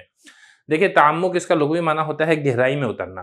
معاملے کی تہ میں پہنچنے کی کوشش کرنا، اور یہاں پر تعمق سے مراد ہے احکام میں بال کی کھال اتارنا۔ جیسا کہ یہود کے بارے میں سورہ بقرہ کے اندر بھی آپ پڑھ چکے ہیں کہ ان کو حکم دیا گیا تھا کہ ایک گائے کو ذبح کرو، تو وہ اس کی تہ کے اندر جانے کی کوشش کر رہے تھے کہ وہ گائے کیسی ہو، اس کی رنگت کیسی ہو وغیرہ ذالکہ۔ اس کی تفصیل آگے چل کے بھی انشاءاللہ پڑھ لیں گے۔ اسی طریقے سے یہ جو یہود تھے ان کے اندر تشدد بھی داخل ہو چکا تھا۔ تشدد کا لغوی معنی ہوتا ہے کسی کام کے اندر سختی کرنا، یہاں پر تشدد سے مراد یہ ہے کہ ایسی سخت عبادتیں اختیار کرنا جن عبادتوں کے اختیار کرنے کا ان کو شریعت نے حکم نہیں دیا ہے۔ اسی طریقے سے جو افتراء کے اسباب ہیں ان میں سے ایک سبب ہے استحسان۔ استحسان کا لغوی معنی ہوتا ہے اچھا جاننا، یہاں پر استحسان کا معنی یہ ہے کہ نصوص شرعیہ کے بغیر کسی مصلحت کی وجہ سے بعض احکام کی تخریج کرنا، خود سے بعض احکام کو نکال لینا کسی دنیاوی مصلحت کی وجہ سے، کسی دنیاوی غرض اور مفاد کی وجہ سے۔ یہ استحسان جو تھا یہ بھی ایک بنیادی سبب تھا جو یہ جھوٹ گھڑا کرتے تھے اور من گھڑت بدعات یہ دین یہودیت کے اندر داخل کیا کرتے تھے۔ تو یہ بتا رہے ہیں کہ بعض احکام کو مستنبط کرنا، بعض احکام کو نکالنا بنا کرتے ہوئے، یعنی اس کی وجہ کیا ہوتی تھی بعض احکام کو نکالنے کی؟ اس کی وجہ یہ ہوتی تھی کہ بعض مصلحتوں کو حاصل کرنا بغیر شارع کی جانب سے کسی صراحت کے۔ اگر تو شارع کی جانب سے صراحت آ چکی ہے تب تو کوئی مسئلہ نکالنے میں، قیاس کرنے میں کوئی حرج نہیں ہے، لیکن اگر شارع کی جانب سے کوئی صراحت نہیں آئی ہے، صرف دنیاوی غرض اور دنیاوی مفاد کے حاصل کرنے کے لیے اپنی طرف سے بدعات کو داخل کر دینا اور اس کو دین قرار دینا، یہ ایک بہت بڑا افتراء تھا جو کہ یہود کیا کرتے تھے۔ بطور تنبیہ کے ایک بات یہاں پر اور سمجھنی بہت زیادہ ضروری ہے کہ یہ استحسان فقہائے کرام کے استحسان سے بالکل الگ نوعیت کی ایک چیز ہے، کیونکہ دیکھیں جو فقہائے کرام کے نزدیک جو استحسان ہے وہ حجت شرعیہ میں سے، وہ در حقیقت کیسے خفی ہوتا ہے جو کہ کیسے جلی سے بہتر ہوتا ہے، لہذا اس کو استحسان سے تعبیر کرتے ہیں۔ وہ استحسان الگ چیز ہے، جو یہاں پر استحسان کی بات کی جا رہی ہے یہ اس سے بالکل ڈیفرنٹ اور الگ چیز ہے۔ تو اسی استحسان کی وجہ سے بیہودہ قسم کے یہ استنباط نکالا کرتے تھے، بیہودہ قسم کی بدعات یہ دین یہودیت کے اندر داخل کیا کرتے تھے و ترویج اور اس کو رواج دیا کرتے تھے۔ تو یہ تو ان کے علماء اور مشائخ کا حال تھا۔ تو بعد میں جو ان کے آنے والے متبعین تھے انہوں نے اس قسم کے جو بیہودہ استنباط تھے اور اس قسم کی جو بدعات تھی ان کو اصل تورات کے ساتھ لاحق کر دیا، کہ جس طریقے سے تورات سے شرعی احکام ثابت ہوتے ہیں، اسی طرح اگر ہمارے پرانے بزرگوں نے اگر کسی مسئلے کے اوپر اتفاق کر لیا ہے، آپس میں باہمی اتفاق رائے سے کوئی من گھڑت مسئلہ، کوئی من گھڑت بدعت وہ دین کے اندر داخل کر لیا ہے، تو اس کو اصل دین قرار دیا کرتے تھے جو بعد میں آنے والے متبعین تھے۔ تو وہ بتا رہے ہیں کہ جو ان کے متبعین تھے انہوں نے اس قسم کے جو واہیات قسم کے استنباط تھے اور جو بدعات تھی ان کو اصل کے ساتھ یعنی اصل تورات کے ساتھ لاحق کر دیا۔ گمان ان کا یہ تھا کہ اگر ہمارے سلف نے، جو ہمارے پرانے بزرگ اور ہمارے پرانے مشائخ تھے، انہوں نے اگر کسی چیز کے اوپر اتفاق کر لیا ہے تو یہ قطعی حجت میں سے ہے، قطعی دلیلوں میں سے ہے۔ یہی وجہ تھی کہ ان کے پاس حضرت عیسیٰ علیہ السلام کی نبوت کے انکار کے لیے کوئی مستند کوئی پکی دلیل نہیں تھی، صرف اور صرف اپنے سلف یعنی جو ان کے پرانے علماء اور مشائخ تھے ان کے اقوال ہی تھے، جس کی وجہ سے انہوں نے حضرت عیسیٰ علیہ السلام کی نبوت کا بھی انکار کر دیا۔ اور یہ جو یہود تھے اکثر احکام کے اندر ان کی یہی حالت ہوتی تھی، اکثر احکام کے اندر یہ افتراء کیا کرتے تھے، من گھڑت باتوں کو، بدعات کو یہ دین یہودیت کے اندر داخل کر کے انہوں نے دین یہودیت کا کباڑا اور بیڑا غرق کر دیا تھا۔ بسم اللہ الرحمن الرحیم۔ الفوز الکبیر الباب الاول ہے فی بیان العلوم الخمسہ، الفصل الاول ہے فی علم الجدل، سبق نمبر 25 میں خوش آمدید۔ آج کے سبق کے اندر ہم سبب التساہل وارتکاب المناہی پڑھیں گے۔ عبارت دیکھ لیں۔ وَأَمَّا التَّسَاهُلُ فِي تَنْفِيذِ أَحْكَامِ الشَّرِيعَةِ وَارْتِكَابُ الْبُخْلِ وَالْحِرْصِ فَظَاهِرٌ أَنَّهُ مِن مُقْتَضَيَّاتِ النَّفْسِ الْأَمَّارَةِ وَهِيَ تَغْلِبُ النَّاسَ جَمِيعًا إِلَّا مَن شَاءَ اللَّهُ قَالَ تَعَالَى إِنَّ النَّفْسَ لَأَمَّارَةٌ بِالسُّوءِ إِلَّا مَا رَحِمَ رَبِّي وَلَكِنَّ هَذِهِ الرَّذِيلَةَ قَدْ تَلَوَّنَتْ فِي أَهْلِ الْكِتَابِ بِلَوْنٍ آخَرَ وَهُوَ أَنَّهُمْ كَانُوا يَتَكَلَّفُونَ تَصْحِيحَهَا بِتَأْوِيلٍ فَاسِدٍ وَكَانُوا يُبْرِزُونَهَا فِي صِبْغَةِ الدِّينِ۔ ترجمہ دیکھ لیں۔ تساہل یعنی سستی کا سبب اور مناہی کے ارتکاب کا سبب۔ بہرحال احکام شریعہ کو نافذ کرنے میں سستی اور بخل اور حرص کا ارتکاب کرنا تو ظاہر بات یہ ہے کہ یہ نفس امارہ کے تقاضا کرنے کی وجہ سے ہوتا ہے، اور نفس امارہ تمام لوگوں پر غالب آ جاتا ہے، مگر جس پر اللہ چاہے اس پر غالب نہیں آتا ہے۔ اللہ تعالیٰ کا فرمان ہے ان النفس لامارۃ بالسوء، بے شک نفس وہ تو بہت زیادہ حکم دیتا ہے برائی کا، مگر وہ جس پر میرا رب رحم کرے۔ لیکن یہ بری خصلت اہل کتاب میں ایک دوسرے رنگ میں ظاہر ہوئی، اور وہ یہ کہ اہل کتاب فاسد تعویل سے بتکلف اس کو صحیح قرار دینے کی کوشش کرتے تھے، اور وہ اس کو دین کے رنگ میں ظاہر کرتے تھے۔ عبارت و ترجمے کے بعد کچھ الفاظ ہیں جن کی لغوی صرفی تحقیق دیکھ لیں۔ پہلا لفظ ہے تساہل، یہ باب تفاعل کا مصدر ہے اور اس کا مطلب ہوتا ہے سستی اور کاہلی۔ آگے ہے مناہی، یہ منہیون کی جمع ہے، ممنوع اور ناجائز کام کو کہا جاتا ہے۔ اس کے بعد آگے دیکھیں رذیلہ، یہ بری خصلت کو کہا جاتا ہے، اس کی جمع رذائل آتی ہے۔ آگے ہے تلونت، تلونہ یہ تلون تلونن، باب اس کا تفاعل آتا ہے اور اس کا مطلب ہوتا ہے رنگین ہونا، یہ لون سے ہے، لون رنگ کو کہا جاتا ہے۔ ابرز یبرز، ابراز اس کا مطلب ہوتا ہے نکالنا اور ظاہر کرنا۔ عبارت ترجمہ لغوی صرفی تحقیق کے بعد چلتے ہیں اس کی تشریح کی طرف۔ دیکھیں جو یہود تھے یہ شرعی احکام کو نافذ کرنے میں سستی اور کاہلی کیا کرتے تھے، اور یہ بری خصلتوں میں مثال کے طور پہ کنجوسی ہے اور اسی طریقے سے لالچ ہے، اس قسم کی بری خصلتوں اور عادتوں کے اندر مبتلا تھے۔ اب اس کی وجہ بظاہر یہی ہے کہ وہ نفس پرستی کا شکار تھے اور نفس امارہ کے نقش قدم کے اوپر چلا کرتے تھے، اور یہ والی بات بالکل ظاہر ہے، جو انسانوں کی اکثریت ہے وہ اسی نفس امارہ کی وجہ سے گمراہی کے اندر داخل ہو چکی ہے۔ ہاں میرا رب جس کے اوپر رحم کرے اور اللہ تعالیٰ جس کو بچانا چاہے، صرف وہی نفس امارہ کے شر سے بچ سکتا ہے۔ یہی والی بات اللہ رب العزت قرآن مجید کے اندر بھی ارشاد فرماتے ہیں، جیسا کہ حضرت یوسف علیہ السلام کا قصہ ہے تو اس وقت یہ والی بات ذکر کی گئی تھی، ان النفس لامارۃ بالسوء، بے شک جو نفس ہے وہ تو بہت زیادہ، یہ جو امر ہے یہ حکم کو کہا جاتا ہے، اسی سے مبالغے کا صیغہ ہے امارہ، وہ بہت زیادہ برائی کا حکم دیتا ہے، الا ما رحم ربی، مگر میرا رب جس پر رحم کرے، صرف وہی نفس امارہ کے شر سے بچ سکتا ہے۔ لیکن بنی اسرائیل کے اندر نفس امارہ کی پرستش تو تھی، یہ نفس امارہ کے احکام کے اوپر عمل تو کیا کرتے تھے، لیکن یہ اس بری خصلت کو فاسد تعویلوں سے جائز قرار دینے کی کوشش کیا کرتے تھے اور شرعی رنگ کے اندر پیش کیا کرتے تھے۔ مطلب یہ کہ کام تو یہ وہ کیا کرتے تھے جس کا ان کو نفس امارہ حکم دیا کرتا ہے، لیکن اس کو پھر وہ جائز بھی پیش کرنے کی کوشش کیا کرتے تھے، اور اس کو شرعی رنگ کے اندر اور اس کو باطل اور فاسد تعویلوں کے ذریعے سے اس کو جائز بھی قرار دیا کرتے تھے۔ دیکھیں ان دونوں کاموں میں فرق ہے، ایک یہ ہے کہ آدمی نفس امارہ کے شر سے شراب پی رہا ہے تو وہ ظاہر ہے گناہ کا کام کر رہا ہے، اور ایک اس سے اوپر والا درجہ ہے کہ وہ نہ صرف یہ کہ شراب پی رہا ہے لیکن فاسد اور باطل تعویل کے ذریعے سے اس شراب کو حلال بھی کر رہا ہے۔ وہ کہہ رہا ہے کہ جس شراب کو حرام قرار دیا گیا وہ یہ والی شراب نہیں ہے، وہ کوئی دوسری شراب ہے۔ تو یہ والا جو کام ہے یہ ایک اور اوپر لیول کے درجے کا ہے۔ تو یہی والے جو یہود تھے یہ اسی خرابی اور برائی کے اندر مبتلا تھے کہ یہ نفس امارہ کے شر کی وجہ سے گناہوں کے اندر، بدعات کے اندر، خرافات کے اندر مبتلا تو تھے ہی، لیکن باطل اور فاسد تعویل کے ساتھ یہ اس کو جائز قرار دینے کی کوشش کیا کرتے تھے۔ تو ان کی جو نفس پرستی تھی وہ ایک جیسے ہم کہتے ہیں نا ایڈوانس لیول کی تھی، تو ان کی نفس پرستی اس اوپر کے لیول تک پہنچی ہوئی تھی۔ افسوس کی بات یہ ہے کہ آج بھی بہت سارے مسلمان ایسے ہی ہیں، خلاف شرع کاموں کا ارتکاب تو کرتے ہیں لیکن ساتھ ساتھ یہود کی طرح ان کو جائز قرار دینے کی بھی کوشش کیا کرتے ہیں۔ خاص طور پر مسلمانوں کے اندر جو بدعتی فرقے ہیں وہ سب کے سب اسی خرافات اور بیماری کے اندر مبتلا ہیں۔ اب ذرا عبارت دیکھیں، فرما رہے ہیں کہ شرعی احکام کے نافذ کرنے میں سستی اور بخل کنجوسی کا ارتکاب کرنا، لالچ کا ارتکاب کرنا، تو ظاہر بات یہ ہے کہ یہ مقتضیات یہ تقاضا کرنے کی وجہ سے ہے۔ کس کے تقاضا کرنے کی وجہ سے؟ نفس امارہ اس کام کا تقاضا کرتا ہے کہ انسان کنجوسی کرے، انسان لالچ کرے اور انسان شرعی احکام کے اوپر عمل کرنے میں سستی کرے۔ تو نفس امارہ کے غلبے کی وجہ سے لوگ یہ والے کام کیا کرتے ہیں، اور جو نفس امارہ ہے یہ اکثر لوگوں پر غالب آ چکا ہے، مگر یہ کہ جس پر اللہ چاہے اس پر نفس امارہ غالب نہیں آتا ہے۔ اللہ تعالیٰ یہی والی بات قرآن مجید میں بھی ارشاد فرماتے ہیں، ان النفس لامارۃ بالسوء الا ما رحم ربی۔ لیکن یہ جو بری خصلت تھی یہ اہل کتاب میں، یہودیوں میں ایک دوسرے رنگ کے اندر ظاہر ہوئی۔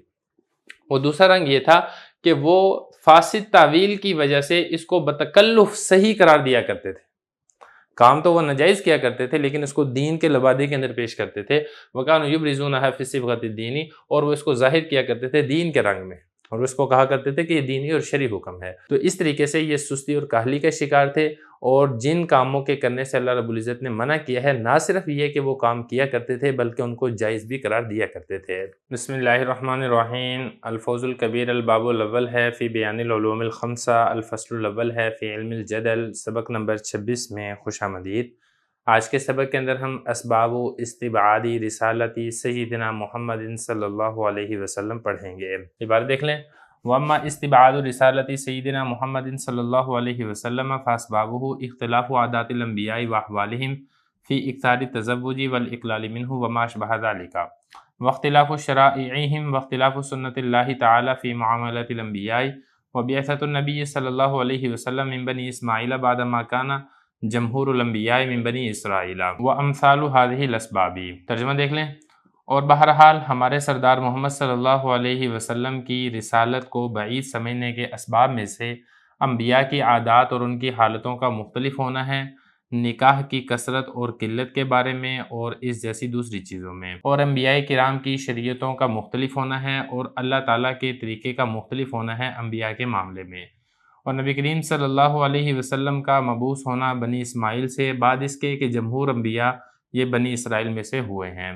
اور اس اسباب کی مثل دیگر اسباب۔ عبارت ہو چکی ہے، ترجمہ ہو چکا ہے، اب چلتے ہیں اس کی تشریح کی طرف۔ دیکھیں، یہود نبی کریم صلی اللہ علیہ وسلم کی نبوت کو بعید از کیا سمجھا کرتے تھے؟ اس کے متعدد اسباب تھے، جن اسباب کی وجہ سے یہ آپ صلی اللہ علیہ وسلم کی نبوت اور رسالت کو مستبعد سمجھا کرتے تھے۔ اب وہ اسباب کون سے تھے؟ یہاں پر 5 سبب ذکر کیے جا رہے ہیں، ایک ایک کر کے ہم انشاءاللہ اس کے بارے میں بات کر لیتے ہیں۔ دیکھیں، جو انبیاء کرام ہیں ان کی عادات نکاح کے بارے میں مختلف گزری ہیں۔ انبیاء بنی اسرائیل میں سے بعض انبیاء ایسے تھے جو کہ حصور تھے، یعنی انہوں نے سرے سے نکاح ہی نہیں کیا تھا، جیسے کہ حضرت یحییٰ علیہ السلام ہیں، اور بعض انبیاء ایسے بھی گزرے ہیں جن کی سینکڑوں ازواج تھی، جیسے کہ حضرت داؤد علیہ السلام کے حرم میں 100 بیویاں تھیں، اور اکثر انبیاء کرام ایسے تھے جن کی صرف ایک ہی بیوی تھی۔ لیکن جو نبی کریم صلی اللہ علیہ وسلم ہیں انہوں نے اکثر انبیاء بنی اسرائیل کی بنسبت زیادہ نکاح کیے تھے۔ اب یہ جو زیادہ نکاح کیے گئے تھے یہ ملی یا ملکی مصلحت کی وجہ سے تھے۔ یہود کے لیے یہی والی بات باعث اشکال بن گئی کہ یہ کیسا نبی ہے جو اتنی کثرت کے ساتھ نکاح کر رہا ہے۔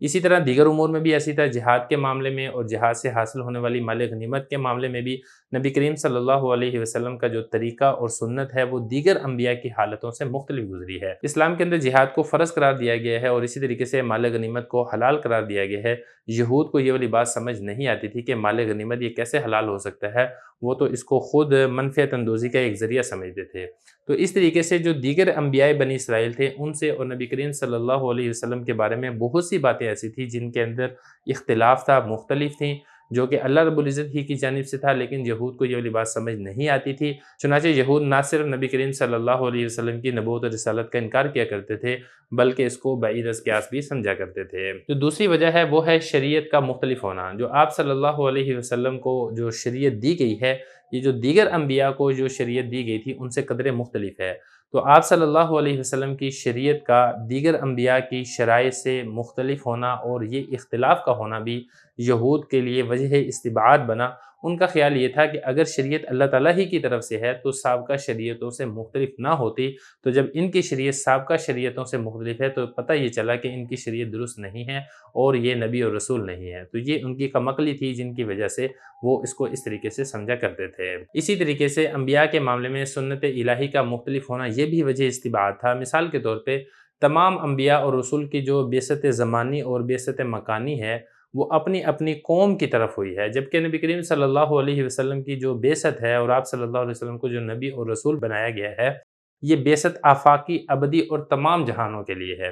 یہ چیز بھی یہود کے لیے وجہ اشکال بنی کہ ساری دنیا کے لیے اور ہمیشہ کے لیے ایک ہی نبی کیسے ہو سکتا ہے، تو یہ نبی دیگر انبیاء سے اس سلسلے میں کیسے مختلف ہے۔ اسی طرح نبی کریم صلی اللہ علیہ وسلم کا حضرت اسماعیل علیہ السلام کی اولاد میں سے ہونا یہ بھی ایک سبب استبعاد تھا۔ اس کی تفصیل یہ ہے کہ حضرت ابراہیم علیہ السلام کے دو صاحبزادے بڑے مشہور گزرے ہیں، ان میں سے ایک حضرت اسماعیل علیہ السلام اور دوسرے حضرت اسحاق علیہ السلام ہیں۔ پھر حضرت اسحاق علیہ السلام کے صاحبزادے حضرت یعقوب علیہ السلام نبی ہوئے ہیں، جن کو اسرائیل بھی کہا جاتا ہے۔ پھر جتنے بھی انبیاء مبعوث ہوئے ہیں وہ حضرت یعقوب علیہ السلام کی اولاد میں سے ہی ہوئے ہیں، یعنی آپ دوسرے لفظوں میں یہ بھی کہہ سکتے ہیں کہ جتنے بھی انبیاء گزرے ہیں وہ بنی اسرائیل میں سے تھے، جبکہ نبی کریم صلی اللہ علیہ وسلم یہ بنی اسماعیل یعنی جو حضرت ابراہیم علیہ السلام کے دوسرے صاحبزادے ہیں حضرت اسماعیل علیہ السلام، ان کی اولاد میں سے ہیں۔ جبکہ حضرت اسماعیل علیہ السلام کی اولاد میں سے نبی کریم صلی اللہ علیہ وسلم کے علاوہ کوئی اور نبی مبعوث نہیں ہوا ہے، اسی لیے یہود نبی کریم صلی اللہ علیہ وسلم کی رسالت و نبوت کو بعید سمجھتے تھے، اور وہ یہ خیال کرتے تھے کہ اگر آپ صلی اللہ علیہ وسلم نبی برحق ہوتے تو وہ بنی اسماعیل میں سے نہ آتے بلکہ بنی اسرائیل یعنی حضرت یعقوب علیہ السلام کی اولاد میں سے آتے۔ وامثال هذه الاسباب، اور اسی کی مثال دیگر اسباب بھی ہیں۔ مثال کے طور پہ یہود نبی کریم صلی اللہ علیہ وسلم کی رسالت و نبوت کو جو بعید سمجھتے تھے، اس کی وجہ ایک یہ بھی ہے کہ قرآن مجید دیگر آسمانی کتب کی طرح بیک وقت اور ایک ہی مرتبہ میں نازل نہیں ہوا ہے، بلکہ بتدریج آپ صلی اللہ علیہ وسلم کے قلب اطہر کے اوپر نازل ہوا ہے۔ اسی طریقے سے اور بھی اس جیسی بہت سی مثالیں تلاش کرنے پر معلوم ہو سکتی ہیں۔ عبارت دیکھ لیں تو یہ والی بات فرما رہے ہیں کہ ہمارے سردار محمد صلی اللہ علیہ وسلم کی رسالت کو جو بعید سمجھتے تھے، بعید از قیاس، بعید از عقل سمجھتے تھے، اس کے اسباب کیا تھے؟ اس کے اسباب یہ تھے کہ انبیاء کی عادات اور احوال کا مختلف ہونا، تزوج، نکاح کی کثرت اور قلت میں، اور اس جیسی دوسری چیزوں میں، اور اسی طرح انبیاء کی شریعتوں کا مختلف ہونا یہ بھی ایک وجہ تھی جو آپ صلی اللہ علیہ وسلم کی رسالت کو یہ لوگ بعید سمجھتے تھے، اور اسی طرح اللہ تعالیٰ کے طریقے کا مختلف ہونا انبیاء کے معاملے میں یہ بھی ایک وجہ تھی جو یہود کے لیے سبب بنی نبی کریم صلی اللہ علیہ وسلم کی نبوت و رسالت کو بعید سمجھنے کی۔ اور اسی طرح آپ صلی اللہ علیہ وسلم کا بنی اسماعیل میں سے مبعوث ہونا بعد اس کے کہ جو جمہور اور اکثر انبیاء ہیں وہ بنی اسرائیل میں سے گزرے ہیں۔ وامثال هذه الاسباب، ان اسباب کے علاوہ اور بھی بہت سارے ایسے اسباب ہیں انہی کی مثل جن کی وجہ سے یہود نبی کریم صلی اللہ علیہ وسلم کی نبوت و رسالت کو بعید سمجھتے تھے۔ بسم اللہ الرحمن الرحیم۔ الفوز الکبیر الباب الاول ہے فی بیان العلوم الخمسہ، الفصل الاول ہے فی علم الجدل، سبق نمبر 27 میں خوش آمدید۔ آج کے سبق کے اندر ہم النبوۃ ومنہجھا فی اصلاح الناس پڑھیں گے۔ عبارت دیکھ لیں، والأصل في هذه المسألة أن النبوة كائنة لإصلاح نفوس الناس وتهذيب عباداتهم وتعديل عاداتهم لا لإنشاء أصول البر والإثم، ولكل قوم عادات في العبادات وتدبير المنزل والسياسة المدنية، فإذا ظهرت فيهم النبوة فلا تستأصل هذه العادات بالمرة ولا تضع لهم عادات جديدة، بل تميز فيما بين العادات، فما كان منها صالحا مطابقا لرضا الله تعالى تبقيه وتحفظه، وما كان منها مخالفا للأصل منافيا لرضا الله تعالى تغيره حسب الضرورة وتعدله، وكذلك يكون التذكير بآلاء الله وبأيام الله الذي هو معروف عندهم وشائع لديهم، فهذا هو السبب في اختلاف شرائع الأنبياء عليهم الصلاة والسلام۔ ترجمہ دیکھ لیں، نبوت اور نبوت کا طریقہ لوگوں کی اصلاح کے بارے میں، اور اس مسئلہ میں اصل یہ ہے کہ نبوت وجود میں آتی ہے لوگوں کے نفوس کی اصلاح کرنے کے لیے اور ان کی عبادات کو درست کرنے کے لیے اور ان کی عادات کو ٹھیک کرنے کے لیے، نہ کہ نیکی اور گناہ کے اصول ایجاد کرنے کے لیے۔ اور ہر قوم کے لیے الگ عادتیں ہوتی ہیں عبادات میں، تدبیر منزل اور سیاست مدنیہ میں۔ جب ان میں نبوت ظاہر ہوتی ہے تو وہ ان عادات کو بالکلیہ ختم نہیں کرتی ہے اور ان کے لیے نئی عادتیں مقرر نہیں کرتی ہے، بلکہ ان عادات کے درمیان امتیاز کرتی ہے۔ ان عادات میں سے جو نیک عادتیں ہوں، اللہ تعالیٰ کی رضا کے مطابق ہوں، ان کو باقی رکھتی ہے اور ان کی حفاظت کرتی ہے، اور ان عادتوں میں سے جو اصل یعنی شریعت کے مخالف ہوں، اللہ کی رضا کے منافی ہوں، نبوت ان کو تبدیل کر دیتی ہے ضرورت کے مطابق اور ان کو درست کر دیتی ہے۔ اسی طریقے سے تذکیر اللہ تعالیٰ کی نعمتوں کے ساتھ اور اللہ تعالیٰ کے عذاب کے دنوں کے ساتھ ہوتی ہے، اس طریقے پر جو ان کے نزدیک معروف ہوتا ہے اور ان کے نزدیک رائج ہوتا ہے۔ یہ سبب ہے انبیاء کی شریعتوں کے مختلف ہونے کا علیہم الصلاۃ والسلام۔ عبارت اور ترجمہ ہو چکا ہے، تشریح سے پہلے اس میں 2-3 باتیں ہیں وہ سمجھ لیں، پھر انشاءاللہ اس کی تشریح کرتے ہیں۔ ان میں سے ایک ہے عبادت، دوسری ہے تدبیر منزل اور تیسری ہے سیاست مدنیہ۔ عبادت اس کے بارے میں بتانے کی ضرورت نہیں ہے، یہ بالکل واضح ہے۔ اللہ تعالیٰ کی رضا کے لیے جو اللہ تعالیٰ نے عبادت کے اصول مقرر کیے ہیں اس کے مطابق عبادت کرنا، جیسے نماز ہے، روزہ ہے وغیرہ ذالکہ، اس کو عبادت کہا جاتا ہے۔ دوسری اس کے اندر ہے تدبیر منزل۔ منزل یہ مکان کو، رہائش والی جگہ کو کہا جاتا ہے۔ تدبیر اس کو ٹھیک کرنا، اس کے مطابق اصول، یعنی آدمی نے اپنے گھر کے اندر رہنا ہے تو کن کن اصول اور قواعد کا اس کو خیال اور لحاظ رکھنا پڑے گا، اس کے بارے میں جتنی بھی بحث کی جاتی ہے اس کو کہا جاتا ہے تدبیر منزل۔ اور تیسرے نمبر پر آتا ہے سیاست مدنیہ۔ مدنیہ یہ شہر سے ہے، مدینہ سے ہے، مدینہ شہر کو کہا جاتا ہے شہری سیاست۔ مطلب یہ کہ جو آدمی اپنے شہر کے اندر رہن سہن رکھتا ہے تو اس کے اندر کس قسم کے اصول کا خیال اور لحاظ رکھنا ضروری ہے کہ جس کے مطابق دوسروں کو اس سے تکلیف نہ پہنچے اور جو شہر کا نظم ہے وہ بہترین اور صحیح طریقے سے چلتا رہے۔ تو جس علم میں سیاست مدنیہ کے بارے میں بحث کی جاتی ہے اس کو کہا جاتا ہے کہ یہ سیاست مدنیہ کا علم ہے۔ تو نہ صرف یہ کہ عبادت اس کو سیکھنا ضروری ہے، بلکہ اسی طریقے سے تدبیر منزل اس کو سیکھنا بھی ضروری ہے اور سیاست مدنیہ اس کو جاننا بھی ضروری ہے، تاکہ انسان اپنی عبادتوں کو بھی درست رکھ سکے اور اسی طریقے سے اپنے گھر کا انتظام اور انصرام یہ بھی اچھے طریقے سے سنبھال سکے اور اپنے شہر کے بارے میں بھی جو ضروری باتیں ہیں اس کو یہ جان سکے، تاکہ کسی دوسرے کو اس سے تکلیف نہ پہنچے اور اس سے کسی اور کو تکلیف نہ پہنچے، اور اس کے ساتھ ساتھ شہر کا انتظام بھی صحیح اور درست طریقے سے چلتا رہے۔ اسی طریقے سے تذکیر بآلاء اللہ اور تذکیر بایام اللہ، قرآن مجید کے اندر یہ دو باتیں بھی کثرت کے ساتھ ذکر کی گئی ہیں۔ اللہ تعالیٰ نے اپنی نعمتیں یاد دلا کر لوگوں کو اپنی جانب متوجہ کیا ہے، تو اللہ تعالیٰ کی نعمتوں کا تذکرہ، اس سے لوگوں کو اللہ تعالیٰ کی طرف بلانا، اس کو کہا جاتا ہے تذکیر بآلاء اللہ۔ اور اسی طریقے سے وہ ایام جن میں قوموں کے اوپر عذاب آیا ہے، اللہ تعالیٰ نے ان ایام کا بھی تذکرہ کر کے لوگوں کو اپنی طرف متوجہ کیا ہے، اپنی طرف بلایا ہے۔ تو ان ایام کا تذکرہ کرنا اس کو کہا جاتا ہے تذکیر بایام اللہ۔ دیکھیں انبیاء کرام کی جو بعثت ہے، انبیاء کرام کو جو نبی اور رسول بنا کر بھیجا جاتا ہے، اصل اس کا مقصد کیا ہے؟ اس کا مقصد کے بارے میں بتا رہے ہیں کہ اس کا مقصد یہ ہے کہ نفوس بشریہ کی اصلاح ہو اور لوگوں کی عادتوں اور عبادتوں کی تہذیب اور تعدیل ہو۔ اس مقصد کے لیے انبیاء اور رسولوں کو بھیجا جاتا ہے۔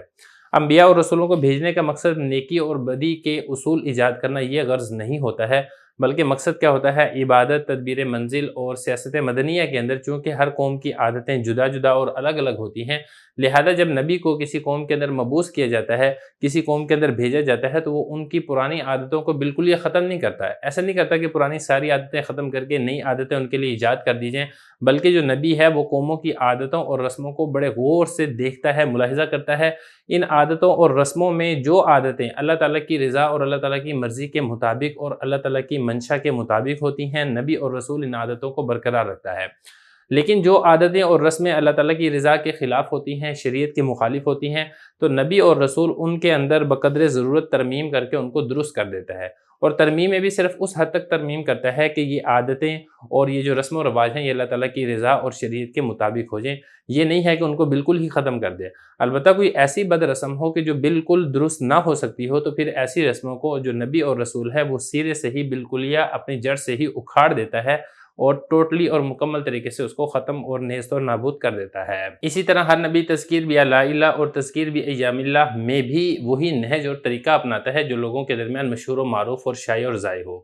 انہی اسباب کی وجہ سے انبیاء کرام کی جو شریعتیں ہیں وہ مختلف ہوتی ہیں۔ یہ شریعتوں کا جو اختلاف ہے یہ بالکل ایسے ہی ہے جیسے کہ طبیب اور حکیم اور ڈاکٹر کے نسخوں اور تجویز کردہ دوائیوں کے اندر اختلاف ہوتا ہے۔ جیسے حکیم اور ڈاکٹر ایک ہی بیماری والے دو مختلف مزاج والے مریضوں کا علاج کرتا ہے، تو مرض کے متحد ہونے کے باوجود جو نسخہ ہے اس کے اندر تبدیلی کرتا ہے۔ کسی کے لیے سرد دوا یہ تجویز کرتا ہے اور کسی کے لیے گرم دوا کا حکم دیتا ہے۔ حالانکہ دونوں مریضوں سے جو حکیم اور ڈاکٹر ہے اس کا مقصد ایک ہی ہے اور وہ ہے علاج، لیکن مزاج کی اصلاح اور فاسد مادے کو دور کرنے کے لیے چونکہ یہ والی بات مقصود ہے، لہذا اس میں مزاج کا خیال رکھنا یہ بہت زیادہ ضروری ہوتا ہے۔ بالکل ایسے ہی انبیاء کرام اپنی قوم کے روحانی مرض کا علاج کرنے کے لیے اپنے قوم کے مزاج کا بطور خاص خیال رکھتے ہیں اور ان کے مزاج کے مطابق ہی ان کے لیے نسخے تجویز کرتے ہیں تاکہ یہ لوگ اللہ تعالیٰ کے قریب ہو سکیں۔ اب ذرا عبارت دیکھ لیں، فرما رہے ہیں کہ اصل اس مسئلہ میں یہ ہے کہ نبوت وجود میں کیوں آتی ہے۔ اس کا ایک مقصد تو یہ ہے کہ لوگوں کی نفوس کی اصلاح ہو،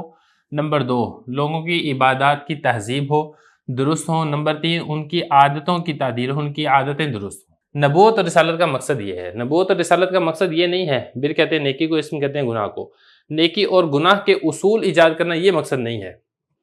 ہر قوم کی عادتیں جدا ہوتی ہیں عبادات کے بارے میں، تدبیر منزل اپنے گھر کے انتظام کے بارے میں، سیاست مدنیہ اپنے شہر کے انتظام کے بارے میں، ہر قوم کی عادتیں اور طریقہ کار یہ جدا جدا اور الگ ہوتا ہے۔ تو جب نبوت ان میں ظاہر ہوتی ہے تو لا تستاصلو، اس کا مطلب ہوتا ہے کسی چیز کو جڑ سے اکھیڑنا۔ نبوت ان عادتوں کو بالمرہ، ایک ہی مرہ میں، دفعت واحدہ میں ان عادتوں کو جڑ سے نہیں اکھیڑتی اور نئی عادتیں ان کے لیے مقرر نہیں کرتی، بلکہ نبوت اور رسالت جو نبی اور رسول آتا ہے وہ ان عادتوں کے درمیان تمیز کرتا ہے، ان عادتوں کا پہلا ملاحظہ کرتا ہے، ان عادتوں میں سے جو عادتیں صالح اچھی عادتیں اللہ تعالیٰ کی رضا کے مطابق ہوں ان کو باقی رکھتا ہے اور ان کی حفاظت کرتا ہے۔ مثال کے طور پہ جب نبی کریم صلی اللہ علیہ وسلم نبی اور رسول بنا کر مبعوث کیے گئے تھے تو مشرکین مکہ میں جہاں پر بری عادتیں تھیں وہاں پر اچھی عادتیں بھی تھیں۔ مثال کے طور پہ یہ حاجیوں کو پانی پلایا کرتے تھے، یہ اسی طریقے سے سخاوت کیا کرتے تھے۔ تو یہ والی جو عادتیں تھیں نبی کریم صلی اللہ علیہ وسلم نے آ کے ان کو ختم نہیں کیا، لیکن جو ان کی عادتیں شریعت کے مخالف تھیں ان کو درست کر دیا۔ تو یہ فرمایا کہ جو عادتیں اللہ تعالیٰ کی رضا کے مطابق ہوتی ہیں نبی ان کو باقی رکھتا ہے اور ان کی حفاظت کرتا ہے، اور جو عادتیں اصل یعنی شریعت کے مخالف ہوتی ہیں، اللہ کی رضا کے منافی ہوتی ہیں، نبی اور رسول ان کو تبدیل کر دیتا ہے ضرورت کے مطابق، اور وتعدلہ اور ان کی تعدیل ان کی درستگی کر دیتا ہے۔ اسی طریقے سے نبی اور رسول کا حال ہوتا ہے تذکیر بآلاء اللہ میں اور تذکیر بایام اللہ میں۔ اسی طریقے سے نبی اور رسول یا شریعت آپ کہہ سکتے ہیں اصلاح کرتی ہے اسی طریقے اور رسول کے مطابق جو لوگوں کے درمیان معروف ہوتی ہے اور لوگوں کے درمیان مروجہ ہوتی ہے۔ یہی سبب ہے انبیاء کی شریعتوں کے مختلف ہونے کا، کیونکہ دیکھیں جو مقصد ہے وہ تو یہ ہے کہ بیماری کو دور کر کے روحانی طاقت یہ فراہم کی جائے، یکساں قانون نافذ کرنا یہ کوئی مقصد نہیں ہے۔ بسم اللہ الرحمن الرحیم۔ الفوز الکبیر الباب الاول ہے فی بیان العلوم الخمسہ، الفصل الاول ہے فی علم الجدل، سبق نمبر 28 میں خوش آمدید۔ آج کے سبق کے اندر ہم اختلاف الشرائع کاختلافی وصفات الطبیب پڑھیں گے۔ عبارت دیکھ لیں، وَهَذَا الْاخْتِلَافُ فِي الشَّرَائِعِ كَالِاخْتِلَافِ فِي وَصَفَاتِ الطَّبِيبِ فَإِنَّهُ إِذَا دَبَّرَ أَمْرَ الْمَرِيضَيْنِ يَصِفُ لِأَحَدِهِمَا دَوَاءً وَغِذَاءً بَارِدًا وَيَأْمُرُ الْآخَرَ بِدَوَاءٍ وَغِذَاءٍ حَارٍ، وغرض الطبيب من معالجتهما واحد وهو إصلاح مزاجهما وإزالة المواد الفاسدة منهما لا غير، ويمكن أن يصف الطبيب في كل منطقة أدوية وأغذية مختلفة تلائم أهلها، وكذلك يختار في كل فصل من الفصول علاجا مختلفا يناسب ذلك الفصل۔ كذلك لما أراد الطبيب الحقيقي جل مجده معالجة من ابتلي بالمرض النفساني وتقوية القوة الملكية وإزالة الفساد الطارئ عليهم اختلفت المعالجة بحسب اختلاف أقوام كل عصر وعاداتهم ومشهوراتهم ومسلماتهم۔ ترجمہ دیکھ لیں،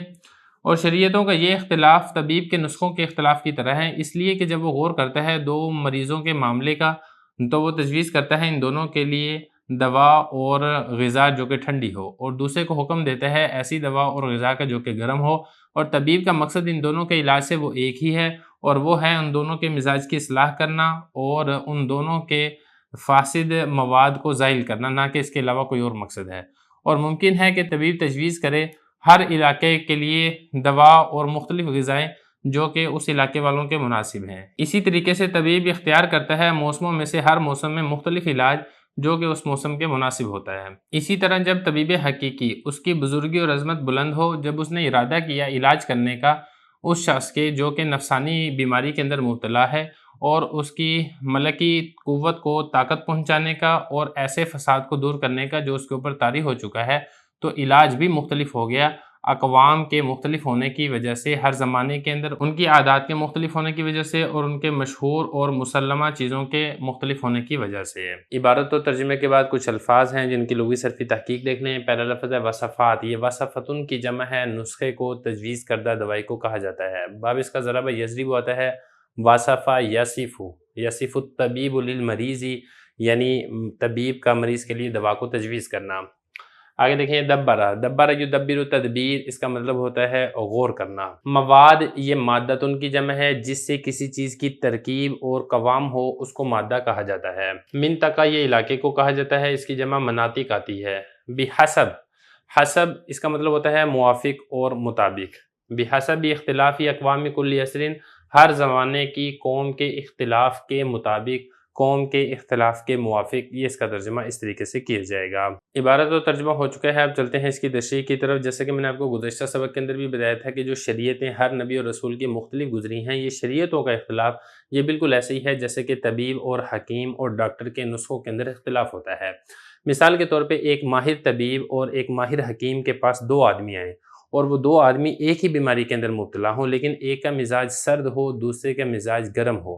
تو پھر جو طبیب ہے وہ دونوں کو ایک ہی دوا تجویز نہیں کرے گا، اگرچہ دونوں کی بیماری ایک ہی ہے لیکن طبیب ان دونوں کی ایک ہی بیماری کے لیے الگ الگ دوا تجویز کرے گا۔ ایک کے لیے تو وہ گرم دوا تجویز کرے گا، دوسرے کے لیے وہ سرد دوا تجویز کرے گا، اور اس دوا کو مقرر کرنے میں، دوا کو منتخب کرنے میں وہ اس آدمی کے مزاج کا، اس کی طبیعت کا خیال اور لحاظ رکھے گا۔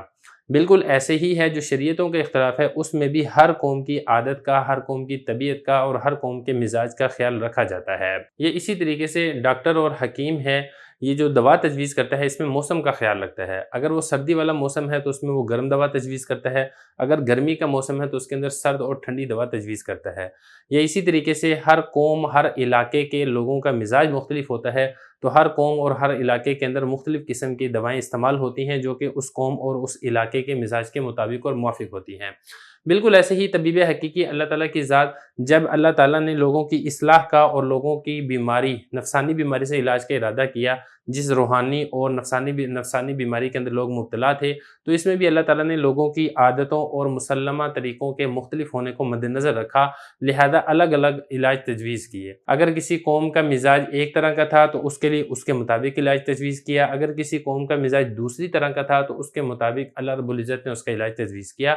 کیونکہ دیکھیں جو شرعی احکام ہے اس کا مقصد یہ ہے کہ لوگوں کو نفسانی بیماری سے نجات دی جائے اور روحانی قوت کو مضبوط اور طاقتور کیا جائے۔ یہ کوئی مقصد نہیں ہے کہ ایک ہی قانون بنا کے وہ ساری شریعتوں کے لیے، سارے نبی اور رسول کی ساری امتوں کے لیے ایک ہی قانون بنا کر نافذ کر دیا جائے، ایسا نہیں ہے۔ اسی وجہ سے اللہ رب العزت کی جانب سے جو شرعی احکام نازل ہوئے ہیں اس میں ہر قوم کی عادت اور مزاج کے مطابق اس کے اندر رد و بدل اور تبدیلی ہوتی رہی ہے۔ تو یہ والی بات بتا رہے ہیں کہ جو شریعت کا اختلاف ہے یہ ایسے ہی ہے جیسا کہ ڈاکٹر کے اور حکیم کے نسخوں کے اختلاف کی طرح ہوتا ہے۔ یہ فرمایا کہ یہ شریعتوں میں اختلاف ایسے ہی ہے جیسا کہ طبیب کے نسخوں میں اختلاف ہوتا ہے۔ طبیب جب غور کرتا ہے دو مریضوں کے معاملے میں تو وہ ایک کے لیے دوا اور غذا ایسی تجویز کرتا ہے جو ٹھنڈی ہو، اور دوسری کو حکم دیتا ہے ایسی دوا اور غذا کا جو کہ گرم ہو۔ حالانکہ جو طبیب کا مقصد ہے وہ ان دونوں کے علاج سے وہ ایک ہی ہے، اور وہ مقصد کیا ہے؟ وہ مقصد یہ ہے کہ ان کے مزاج کی اصلاح ہو اور جو فاسد مادے ان کے جسم اور بدن کے اندر جمع ہو چکے ہیں وہ زائل ہو جائیں۔ اس کے علاوہ کوئی اور مقصد نہیں ہے۔ اور یہ بھی ممکن ہے کہ طبیب تجویز کرے ہر علاقے کے لیے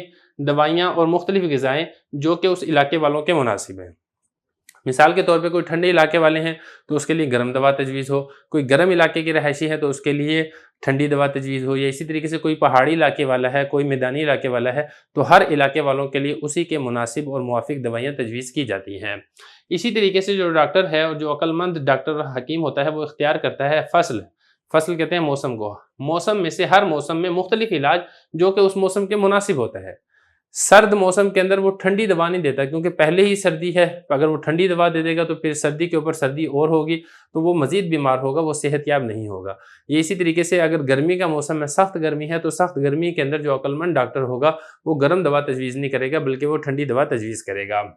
اسی طرح جب طبیب حقیقی جل مجدہ نے ارادہ کیا علاج کرنے کا ان لوگوں کے جو کہ نفسانی بیماری کے اندر مبتلا تھے اور ان کی ملکی قوت کو تقویت پہنچانے کا ارادہ کیا اور ایسے فساد کو دور کرنے کا ارادہ کیا جو کہ ان کے مزاج کے اوپر داخل ہو چکا تھا، تو علاج بھی مختلف ہو گیا۔ علاج مختلف کیوں ہوا؟ کیونکہ ہر زمانے کی قومیں مختلف تھیں، ان کی عادتیں، ان کی مشہور اور مسلمہ امور یہ سارے مختلف تھے، لہذا جو ان کا علاج کیا گیا، ان کے اوپر جو شرعی احکام نازل کیے گئے وہ ان کی عادت اور مزاج کو دیکھتے ہوئے وہ بھی مختلف اور تبدیل ہوتے رہے تھے۔ بسم اللہ الرحمن الرحیم۔ الفوز الکبیر الباب الاول ہے فی بیان العلوم الخمسہ، الفصل الاول ہے فی علم الجدل، سبق نمبر 29 میں خوش آمدید۔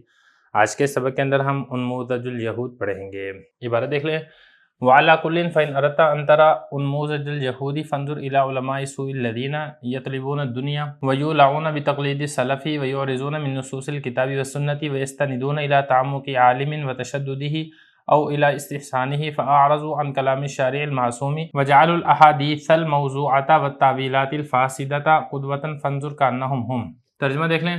بہرحال اگر آپ ارادہ کرتے ہیں کہ آپ یہود کے نمونہ دیکھیں تو آپ دیکھ لیجئے ان علماء سوء کی طرف جو دنیا کو طلب کرتے ہیں اور اسلاف کی تقلید کے گرویدہ ہے اور اعراض کرتے ہیں، منہ موڑتے ہیں کتاب و سنت کی نصوص سے اور سند پکڑتے ہیں، دلیل پکڑتے ہیں کسی عالم کے تعمق اور تشدد کی طرف یا اس کے استحسان کی طرف، اور اعراض کرتے ہیں شارع معصوم کے کلام سے، اور وہ بناتے ہیں احادیث موضوعہ کو اور تعویلات فاسدہ کو نمونہ۔ آپ دیکھ لیجئے گویا کہ یہ وہی ہیں۔ عبارت و ترجمے کے بعد کچھ الفاظ ہیں جن کی لغوی صرفی تحقیق دیکھ لیں۔ پہلا لفظ ہے انموزج، انموزج بھی ہے، اسی طریقے سے یہ نموزج بھی پڑھا جاتا ہے، نمونے کو کہا جاتا ہے۔ اگر یہ انموزج ہو جیسا کہ لکھا ہوا ہے تو اس کی جمع آتی ہے انموزجات، اور اگر یہ نموزج ہو تو اس کی جمع آتی ہے نموزجات۔ اس کے بعد آگے دیکھیں وعلی کل، علی کل یہ جدید محاورہ ہے، اس کا معنی ہوتا ہے بہرحال، بہر صورت، حاصل، خلاصہ کلام، نچوڑ، کچھ بھی اس طریقے سے آپ اس کا معنی کر سکتے ہیں۔ علماء سو، برے علماء، یعنی جن کے پیش نظر دنیا ہو، دنیا کا مال ہو، دنیا کا معنی ہو، آخرت جن کے پیش نظر نہ ہو، ان کو علماء سو کہا جاتا ہے۔ علماء سو کی وعید باقاعدہ حدیث کے اندر بھی آئی ہے۔ آگے دیکھیں یولعونا، اولع یولع ایلاع، باب اس کا افعال آتا ہے لیکن یہ مجہول کے طور پر استعمال ہوتا ہے۔ اولع یولع، اس کا مطلب ہوتا ہے بہت محبت کرنا، بہت زیادہ محبت کے اندر گرویدہ ہو جانا، مبتلا ہو جانا۔ آگے لفظ دیکھیں سلف، یہ گزشتہ آباء کو کہا جاتا ہے، اس کی جمع اسلاف آتی ہے۔ نصوص، یہ جمع ہے نصن کی، صریح کلام ایسا کلام جس کے اندر تعویل کی گنجائش نہ ہو، مراد ہے یہاں پر شریعت کی واضح دلیل جو کہ قرآن و حدیث سے ثابت ہو۔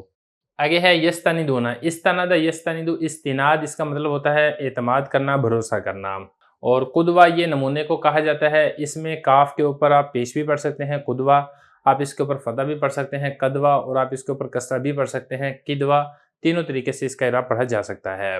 لغوی صرفی تحقیق کے بعد اب اس کی مختصر تشریح دیکھ لیتے ہیں۔ یہود کے احوال آپ نے تفصیل کے ساتھ پڑھ لیے ہیں۔ آگے حضرت یہاں پر یہ بتا رہے ہیں کہ اگر آپ یہود کا نمونہ اپنی آنکھوں سے دیکھنا چاہتے ہیں تو اپنے زمانے کے بد زمانہ علماء سو